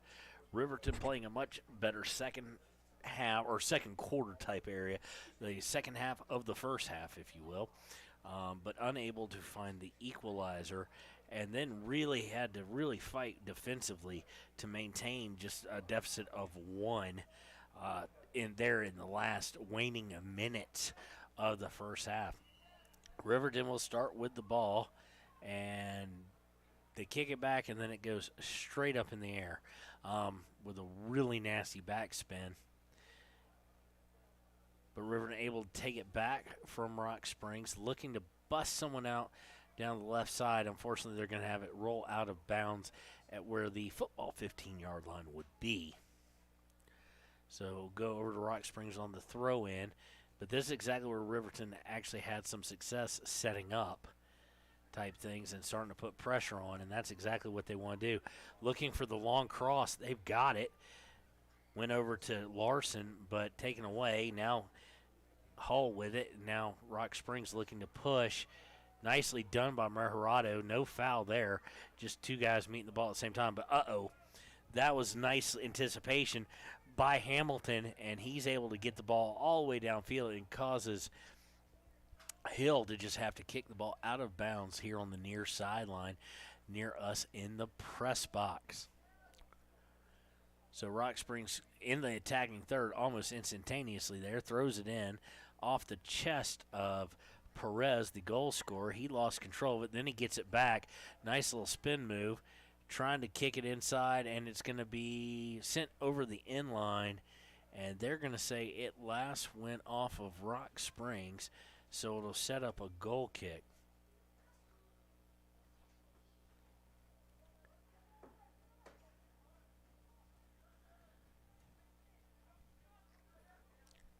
Goal kick goes right to Rock Springs, but they're going to lose it out of bounds. They were looking to do a pass there. The intended recipient was Junior Benitez, junior forward. So we're right about to go under 2 minutes into the second half here. Riverton looking for I do believe their first victory. No, they've lost 2 games. According to the notes left for me by Sean, they've only scored 3 goals all season. Looking for number 4. They're going to need it to at least tie this thing up. Matarado looking to get it downfield. I think he was going for Larson, but he kicked it way too high, way too far, so to speak, and it goes careening out of bounds. He's able to step in front of the inbounds pass there, the throw, but it goes out of bounds about 10 yards further down the field, so we'll wash, rinse, and repeat. And it's going to go out, and this should be a goal kick, I'm guessing. Went out off of a Hill, senior defenseman for Riverton. Nope, they're going to say no. I would have thought it would definitely be. I thought it was off of him, and they're going to say it was not, so it'll set up the goal kick. Goal kick stepped right in front of I think that might be Tremino. I can't. Got kind of weird. As y'all know, I'm slightly colorblind, or really colorblind, and I can't tell if it's a peach or yellow. What color are their numbers, Connor? Red, orange. Oh, red, orange. That's 2 colors, but we'll go with it. So it's a little bit harder to see from up here than ours are. Inbound is going to be by Benitez, though. He's looking to go down towards the goal line. Nicely done to try and keep it.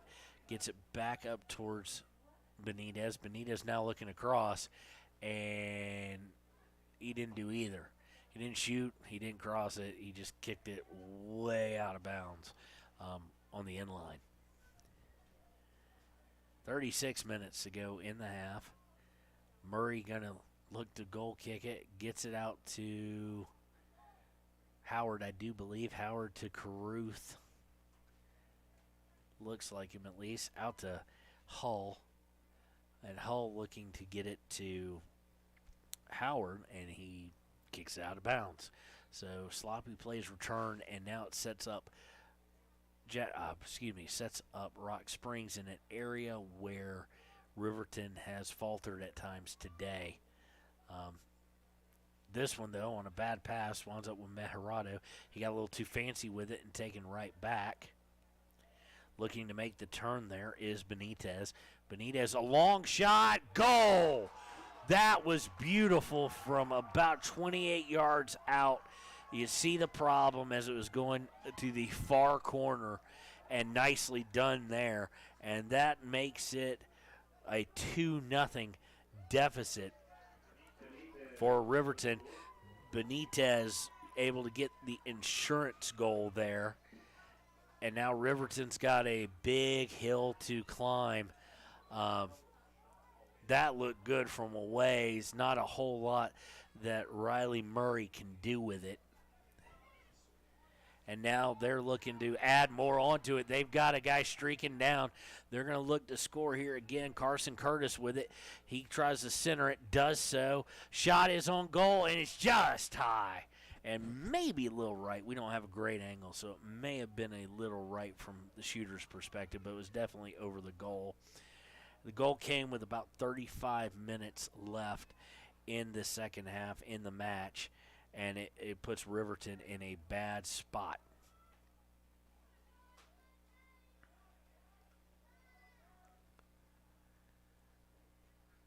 Still trying to push. Of course, Rock Springs sensing that the deflation of getting that insurance goal, and be interesting to see what happens. They've got another shot at this, trying to get in, can't get in. I'm surprised we did not have a whistle there. We got an elbow to the back, but Rock Springs still trying to press the advantage. Riverton able to get it out towards the right.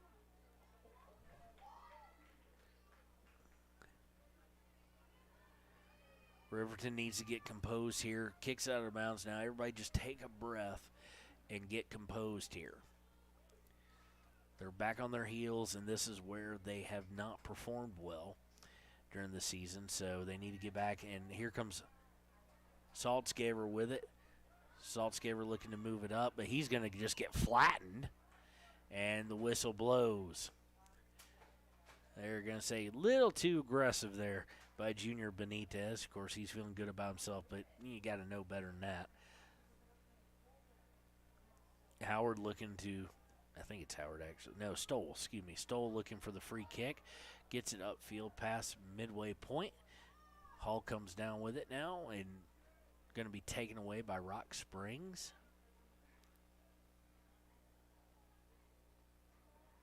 Taking them back away by Riverton. Looking, Saltzgaber was looking to hit a Riverton player. I can't see the number. There we go. Darn for me. Larson is looking to hit Larson on the run. Meharado now coming out. He's going to be substituted for. But was looking to catch Larson. Larson got turned around, and the ball was a little too far ahead of him. I'm trying to give you who came in for Larson there. I need him to turn. There we go. That was Jack Anderson who came in for him. Looking to make a move here is Riverton. They come away with it.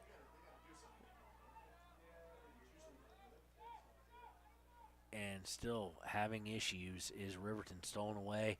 And now looking for it's going to be a little bit too hard. Murray going to easily be able to play that.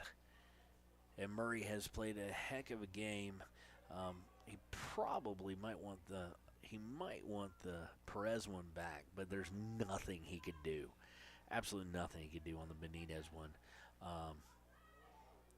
Ball in the box. I'm not 100% sure what any team was doing there, but nicely done by Hill, able to kick it off the back of Rock Springs, so to lead to a goal kick. Both teams, Riverton didn't look like they wanted to play it. Rock Springs acted like they had no chance of playing it. So 2-0 again here at Riverton. Benitez and Perez with the goals, each coming one per half so far, and we've got 31-27 to play. So Riverton's got to find some goals, but first and foremost, they got to find one. Find one, worry about the second one at a later point in time in the game. Of course, Rock Springs is going to say, well, we're still going to put pressure on as they coming down the left side off a throw. Looking to cross. Cross runs into a Rock Springs player, not so much that he received it. And now we've got Rock Springs pushing into the box again, looking to cross. It's not there. Caruth able to just get rid of it up to around the 20-ish yard line. And Rock Springs still pushing the matter, but it's going to go over the end line and lead to yet another goal kick for the Wolverines.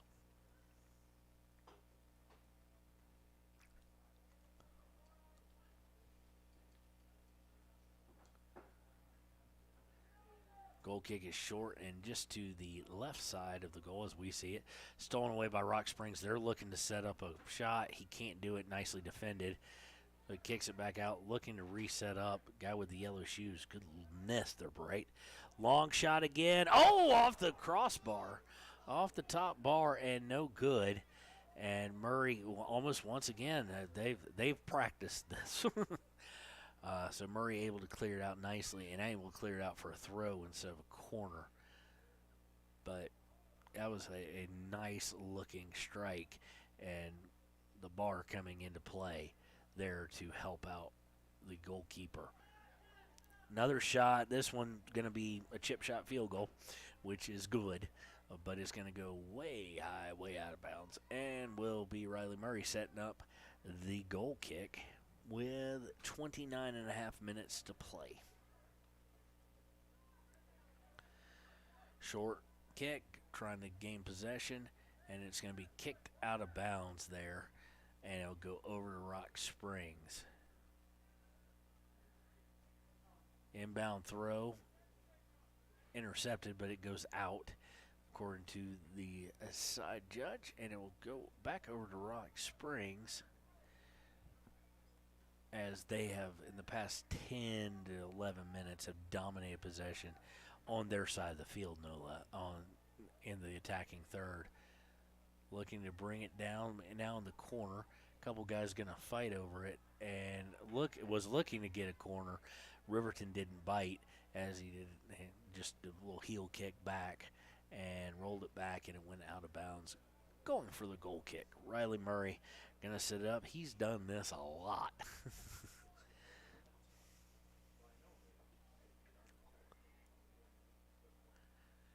Kick is going to go to Larson. Larson's going to lose it, but Jack Anderson's going to fight for it. He's not going to come away with it, and he's going to get called for a shove.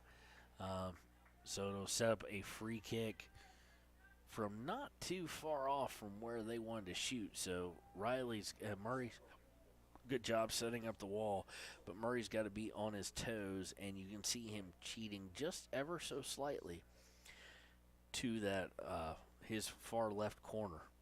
Said they're going to put it up around the 6-yard box, going for a header off the goalpost for football, so that'll be a goal kick. And we'll get to see Riley Murray do this again.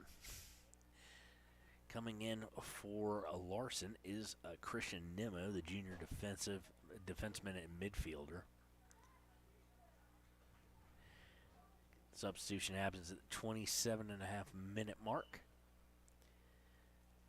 Again, going with the short goal kick, and almost became a very dangerous short goal kick, but Riverton able to hold possession, trying to work it down the left. They've got to get this thing moved to where they're more comfortable and they have a chance of at least drawing within one. That won't do it, though, as Rock Springs comes away with the ball, but they're going to lose it out of bounds. They'll go over to Riverton. Riverton having a hard time here in their back third. Most teams have a hard time, but they're especially having a hard time. Off the inbounds, looked like he was looking to pass it, was Tarango, but nobody was home for it. And you know the frustration's got to be setting in at some point. Now Caruth is going to have a chance. So what? I don't know what Sean Caruth was doing there.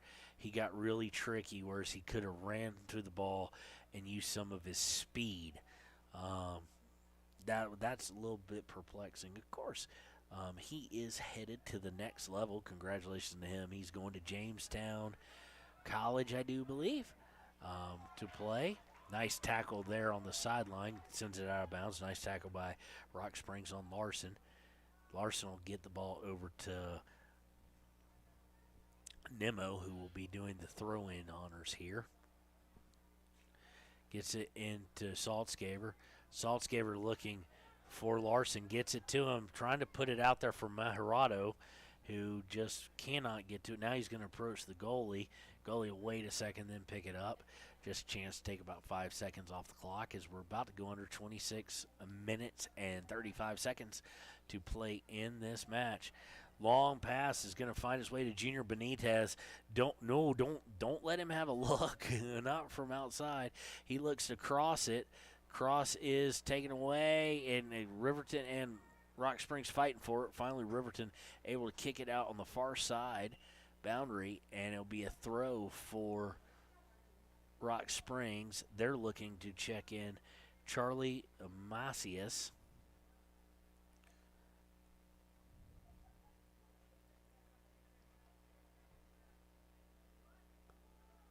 Who will come in. They're taking out, let's see here, Alex Herrera and Raul Mendoza are coming out. Nice, a long throw. Unfortunately, no for Rock Springs. Nobody there to do anything with it.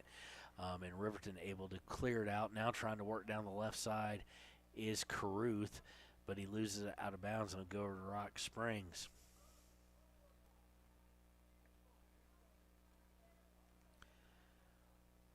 on the throw, going right to Riverton's defenseman. They get it up to Saltzgaber. Saltzgaber looking to make the turn, does so, but gets stripped of it as he does.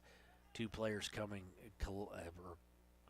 to where he has the ball, and now Rock Springs trying to push down, and they're going to force the issue, making Riverton kick the ball out of bounds with constant pressure. It'll be another throw for them as we are now about to go under 24 minutes. Thrown in, almost dangerous play. Rock Springs tried to kick and the ball, or tried to shoot, but it went right into the knee of a Riverton player, and then on the rebound, I think he was trying to shoot. I think that's what he had in mind, but no oomph, no momentum to it, and it was wide left. So it also went out of bounds. Goal kick, again the short goal kick, and Riverton will look to get it. Caruth, it goes bouncing over his head, and it goes, nope, it didn't go out of bounds. Rock Springs saved it, and Rock Springs will look to set up. Moving from midfield, trying to go to their far left, unable to get the pass through. Riverton looking to try and push the matter, not able to do so. Rock Springs passing a little bit more crisp. I wouldn't say it's great passing, but I would say it's a little more crisp than Riverton's has been. Now they're looking to break free. Hernandez with it, trying to get it over to, and does to Moses. Moses, just abused the player right there with a nice move, and gets it across the middle, but unfortunately unable to get it to the guy timing his run, and it will go harmlessly over the end line and be yet another goal kick for Riley Murray. 22 minutes and 40 seconds. So if you're Coach Samuelson, you're probably thinking get one. Well, obviously get it as quick as you can, but you need to at least get one by about the probably 15-minute mark, because at that point you know that if you get that one, Rock Springs is really going to sit back and defend toughly. Rock Springs now trying to bring the ball up. Nice tackle there. Do believe that was by Howard. Need to see his number. But it leads to a bit of a break. 5 men back on 3. Caruth going to shoot from 30 yards out on the ground, and it's going to go wide left, and really didn't have a whole lot of oomph to it. It was deflected, though, and it will lead to a corner kick. So I'm not sure he was trying to shoot it. The deflection may have taken it there, but I do believe he was trying to be on target. So nonetheless, it'll lead to Caruth going to the far corner on the right and trying to kick what hopefully will be cutting the lead in half that Rock Springs has built up. Caruth is ready. He's going to put it up nice and high, perfectly placed, really. Just nobody for Riverton really there to be able to get a head on it or a chest or anything like that. Nicely done there. Rock Springs looking to break out, and the tackle was nicely done by Nemo. Riverton going to intercept the throw, but Rock Springs takes it right back. They're looking to get it in, and that was off his shoulder, I guess they're going to say. It looked like it was off his bicep. But nonetheless, playing on. Rock Springs looking to cross in the middle. Riverton able to clear it out a little bit, and now Saltzgaber, he's muscled out for the ball, but away does come Hull with it. Hull getting it to Caruth. Caruth back to Saltzgaber. Saltzgaber gets it up to Tarango, I do believe. I can't really see the number. I think it's 28. Trying to find Caruth. Does not do so. Rock Springs comes away with it. We're under, what's the clock say, Connor? 20 minutes, 20 seconds. Okay, just about to go under 20 minutes to play, and times are getting desperate for the Wolverines. We'll be 3/4 of the way through here, and they will trail 2-0. No foul called there, as Jack Anderson was completely rubbed off the ball with a little stiff elbow. They may have felt he embellished a bit. I did not, though.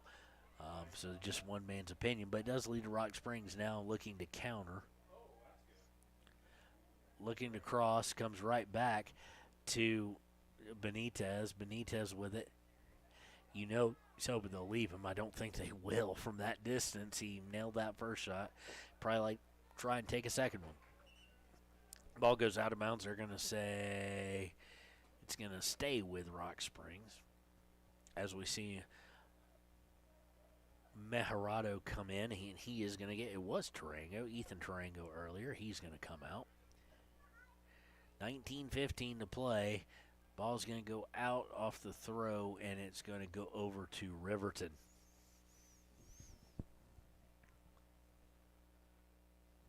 Riverton looking to throw in. Connor, we got to try and get the throw here. Oh, well, we can't get the throw there. We're gonna figure out something better to do with this camera, buddy. We're gonna try and maybe extend the legs and maybe go down there. Shot by Rock Springs, caught by Riley Murray. The bench jumped up. Some of the family members went off, but it wasn't overly dangerous for Murray. Murray's only had trouble with 2, and they both been heck of a shots. One incredible shot. But Riverton showing, again, the uncomfortability down in this end of the field where they're trying to switch everything, just move the entire everything up about 30 yards, and they tend to play a little less tight and look a little bit better. Look a lot better, actually. So Saltzgaver now, this would be the start of being able to do that. Gets it to Caruth, and Caruth back to Saltzgaver. Saltzgaver over to Larson. And Larson misses Caruth with the pass. Rock Springs comes away with it. He's looking for a break, and he's possibly going to get it. Looking for Treminio. He's going to go to the far right. Head chase it down. Gets it to, I think that's Perez. Perez gets it inside the box, and let's see what there says. Shot, no good, wide left. And they've seen something, I guess. They want to go at Riley Murray high. I haven't seen anything that would indicate that except from distance, that he's vulnerable high. But is he Lucas Engel as far as height and jumping ability? No. But I think he does make up a little of that with maybe a little bit better soccer mentality, soccer IQ, as far as if you could take both of them, meld them together, I'd be really pleased if I was a Coach Samuelson. But nonetheless, Murray has played very well today. He's allowed 2, and 2 shots that there's not a whole lot he could do with them, especially one of them. Nothing he could do with Junior Benitez's shot. We're at is that 16:50, Connor? Yes. 16:50 to go, and Riverton really needs to get on the horse and maybe send some guys up. Looks like they're putting in number 30. Of which we don't have on the roster at all. And we have varsity and JV. So let me go to see if somewhere, somehow, we took one team photo. So I don't see a number 30 here. I don't see him in the team photo either. So, no, there he is. We just don't have him on the roster. And we do apologize to that. We'll get that squared away. Let me see if I can find him here. And when we did the individuals, number 30. Looking for him here. I do not have it. I don't have a number 30 at all. So, unfortunately, poor kid's going to be known as number 30 for a little while. Rock Springs now with it, looking to bring it up.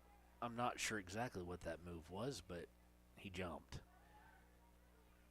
Bringing it down now towards the right is Junior Benitez. He gives it off the right wing, looking to cross it over. They get it crossed over. I don't know what that was either, but it was another weird jumping thing and led to and fooled nobody. Looking to send it in is Rock Springs. Gets deflected. It'll go out of bounds and over to Riverton at the 15-minute mark. We've got to figure out this angle. We had to figure it out last year. We did all right with it. So it'll be a throw here by Rock Springs, 2-0 in favor of Rock Springs. It has been a hard road to hoe today, especially offensively, and it has been all season. Of course, Riverton being shut out 3 times, already in danger of being shut out for a 4th time. Rock Springs looking to bring it back into the attacking third. Kicked out, but they stay persistent, but the ball's going to go out of bounds as it entered the attacking third and will go over to Riverton. Throw by Riverton. Winds up getting kicked by Mejarado right into a Rock Springs Tiger, and we'll move about 25 yards up and do this all over again. Throw in. Saltzgaber with it. Saltzgaber looking to make a move here. Looking to come up the left side. Gets it up. Mejarado with it. Runs over a guy. I think he was looking to get it to Anderson, but Anderson wasn't heading that direction, but it did go out off of Rock Springs, so we'll see Riverton pinch up here. They get it over to Hull. Hull looking to get it Caruth. Caruth now with it. It's in the box now. Coming out of the box, Caruth tried a slide tackle from the back. Probably best that it wasn't overly successful because I don't see any way he doesn't get a card coming from behind. He was going to get all leg. He wasn't going between them. So to get ball first.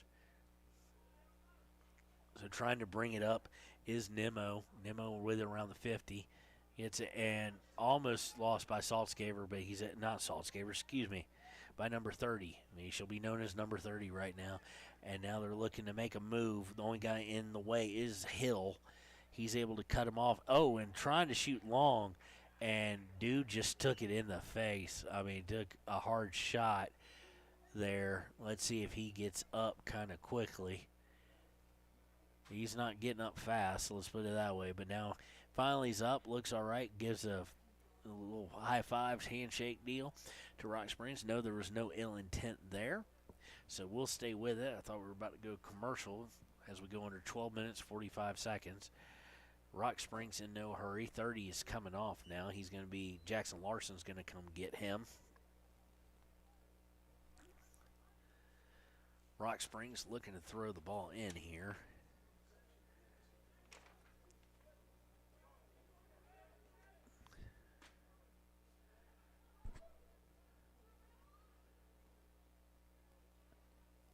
Ball's going to go all the way across the field, be inbounded again by Riverton. Of course, now Rock Springs just content to play possession. You can tell a little less aggressiveness in their offensive moves. They will take a shot, obviously, if it presents itself, but perfectly content to play a little possession and take the 2-point or 2-goal lead back home over South Pass. Riverton, of course, trying to shove some guys forward. It looks like they're willing to send at least 3 up into the mid, or not 3 up, leave only 3 back on the defensive line. It looks like they are at least pushing forward a little bit more.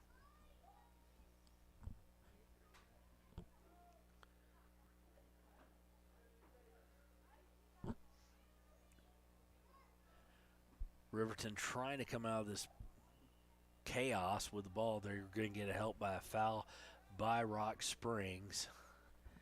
So they'll be setting up a free kick at the 11:15 mark in the second half.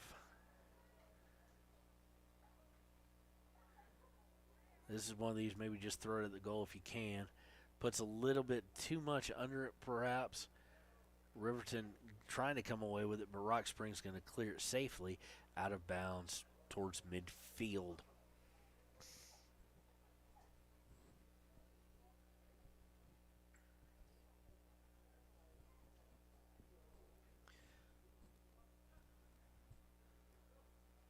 Throwing comes. Rock Springs with it, perfectly content for some possession, looking to get it, though, a little bit safer area out of midfield. And they're going to try to do it on the long pass, taken away, but Rock Springs able to fight for it. Now you might see them try and make a move here. Number 14 with it, loses control of it. Nemo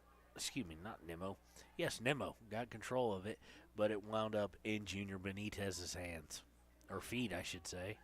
He looks across it over to Al Mendoza.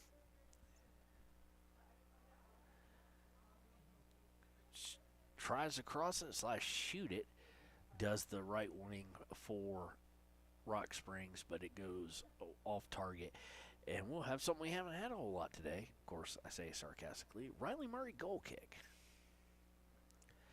This one put up a little bit of spin to it, and it's going to be lost out of bounds. Under 10 minutes to play now. Riverton running out of time and do not have the possession at the moment. Remember, at the end of the game, we will have our Gatorade Thirst Quencher Player of the Game. So stay tuned for that on the Wyoming DOT Click It or Ticket postgame show here on Wyatt Today Media. Riverton trying to make a push here. Caruth, and that's not a good sign. Caruth comes up a little bit. Hopefully not a hammy, but kind of had that traditional hop of potentially a hamstring. Ball's going to be kicked out of bounds, though, off the throw-in, and it's going to be thrown in by Nimmo. And they're leaving 3 guys back instead of the 4 they had been.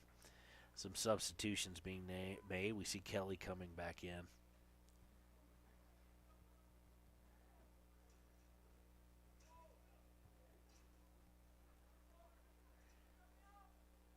Riverton trying to make a push here. Kind of a hesitant push, though, as we're now at 8:20 to play in the ball game. And Rock Springs came away with it, trying to hit a long pass there, but Christian Nimmo going to block it out of bounds. So it'll be a throw.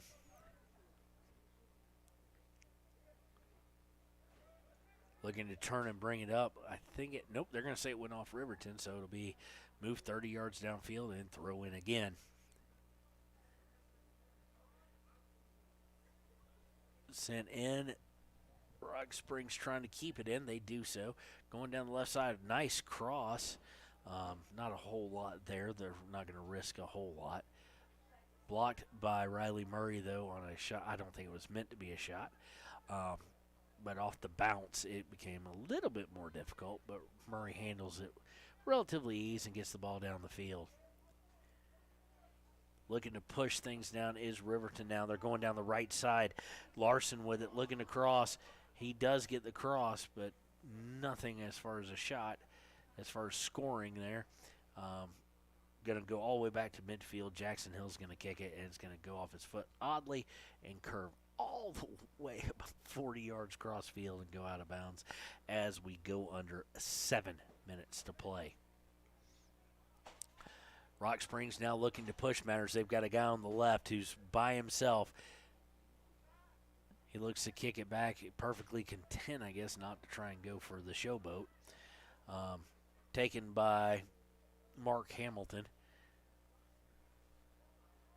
Now Rock Springs looking to push it towards the right side of the box, and it's going to go out of bounds. It'll be a goal kick by Riley Murray, and that kick will probably happen at about 6:15-ish to go as we see Ethan Tarango coming back in, and he's going to get Christian Nimmo.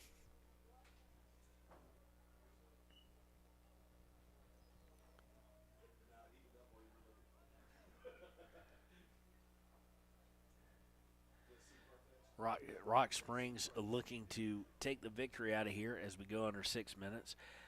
Riverton with the ball, but down in their third of the field, needing to push things. Shot is long and wide. Long shot there, not quite as long as the one Junior Benitez put in, but coming back across body was Rock Springs, and it goes wide. So Riley Murray's going to do another goal kick. Actually, he didn't do this one. Somebody else did it for him this time. Riverton looking to push the matter downfield. Larson trying to get it downfield, trying to let Marcus Meharado run underneath it. He's not able to catch up to it as it'll go over the end line. And we'll see Hudson Conrad with the goal kick upcoming, I do believe, or one of his players. And no rush, obviously, as we're about to go under 5 minutes to play in this match.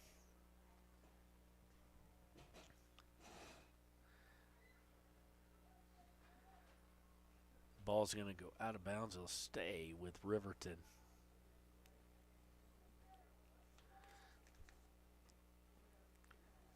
Two nothing. Goals by Junior Benitez, the junior forward, and by Christian Perez, the sophomore midfielder for Rock Springs is the difference. Riverton only really with 1-2 shots on goal tops. They just have not generated any offense.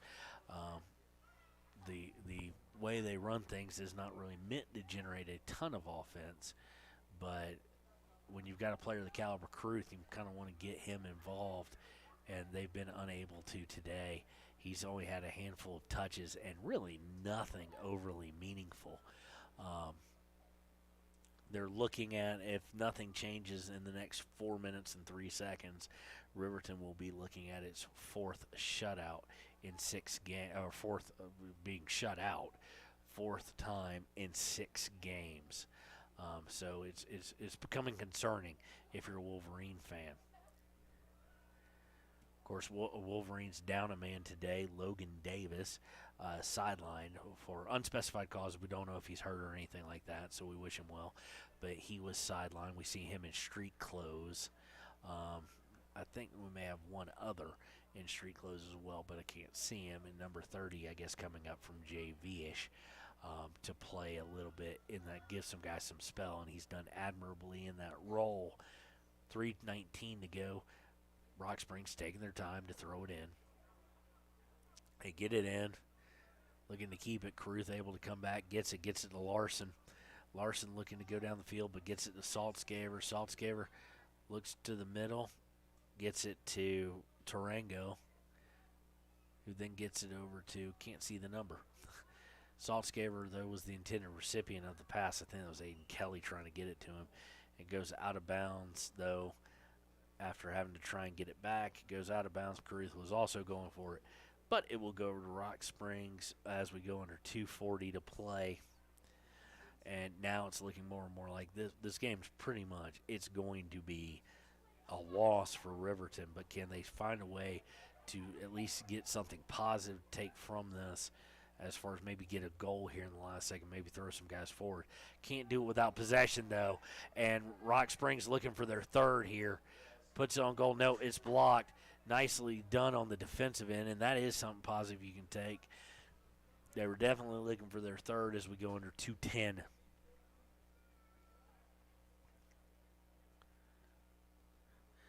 So as we see the concession folks walking around trying to sell the last of their popcorn. I think they're selling it for cheap.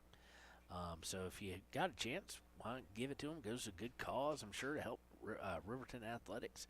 And it's delicious. So now looking again for a third is Rock Springs, looking to put it. It's tipped wide, probably be a goal or corner kick here. Nope, they're going to say it's going to be a goal kick. I thought it was deflected. We're under 1:30 to go.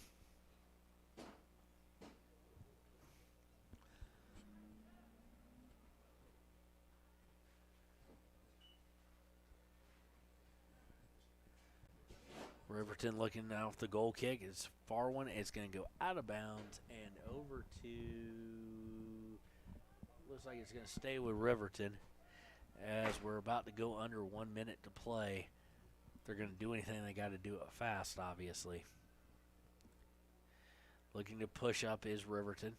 Aiden Kelly with it. Kelly to Saltzgaver, excuse me. Saltzgaver pushing in. It's going to look for the cross. It might be there. Caruth with it in the box. Taken away from him, and it's going to be cleared safely out of bounds around the 22 as we go under 35 seconds to play. Best offensive shot there that we could have had. Riverton looking to push it back in. Caught by the goalie in the box. He's going to clear it. Just looks to put some oomph to it as we go under 15 seconds to play.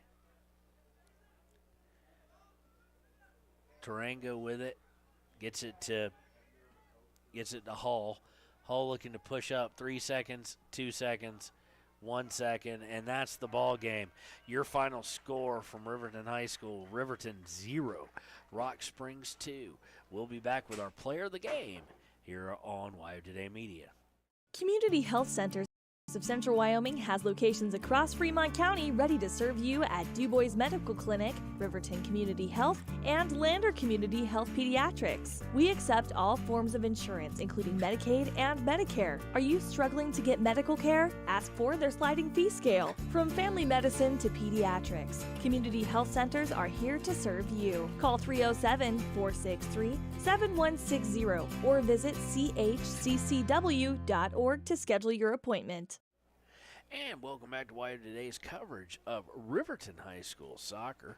It is time for our Click It or Ticket post-game show, and we're going to go right into the player of the game. Not a whole lot happening offensively for Riverton, so our player of the game, who was extremely busy tonight, is a senior number 30, or number 0, excuse me, / number 3, depending on who he plays, Riley Murray, the goalkeeper today.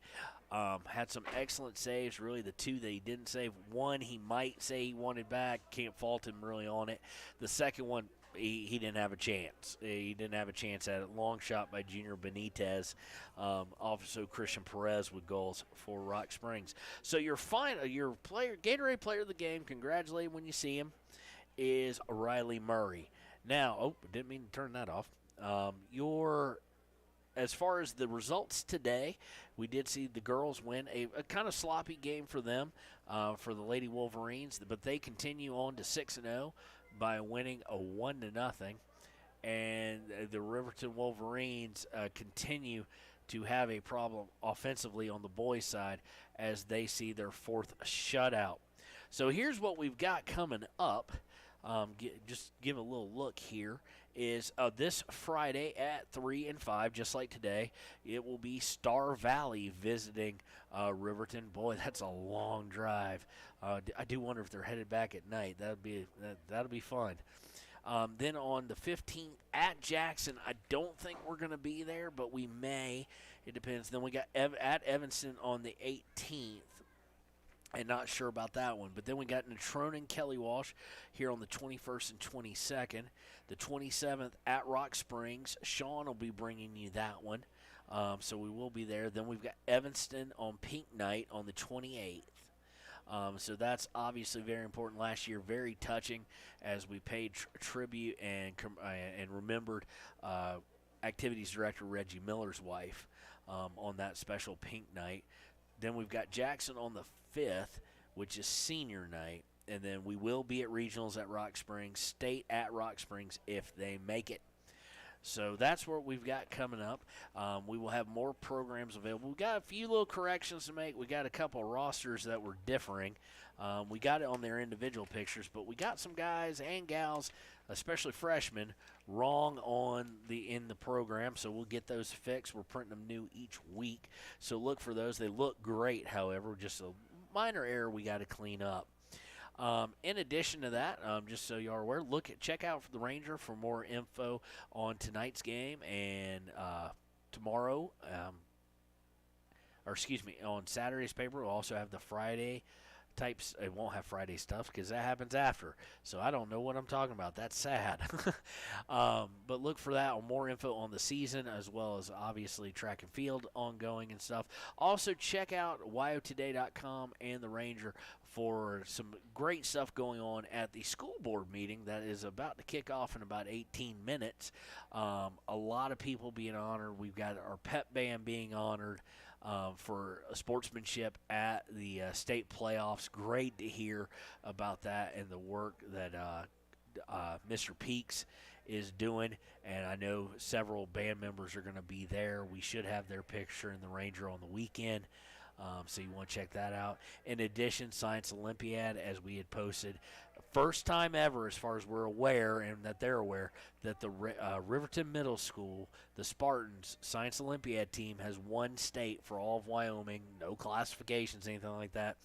They're going to be looking to raise money, I do believe, depending on what the school votes on tonight. As far as their out-of-state request, they're going to Wichita State University to compete at nationals. So several people getting honored at school board tonight. We will see you Friday night for Riverton High School soccer, and I do think that Lander's got a game on Friday as well. It may be Saturday though, but I think it is Friday night that Lander's got a game as well. You can check that out with Sean O'Bray. So this has been Kevin Shields, your voice of the Riverton Wolverines. I've been helped out tonight on camera by Connor Shields, and we just want to say we'll see you Friday night here on Why Today Media. Central Wyoming College now offers Bachelor of Applied Science degrees in Early Childhood Education and Organizational Management and Leadership, with an emphasis in outdoor education, tribal leadership, or business and entrepreneurial leadership. CWC offers 3 ways to learn: online, virtual, and in person. Learn, grow, lead, and advance at Central Wyoming College. CWC is leading the way with expanded programs in the Bachelor of Applied Science degree.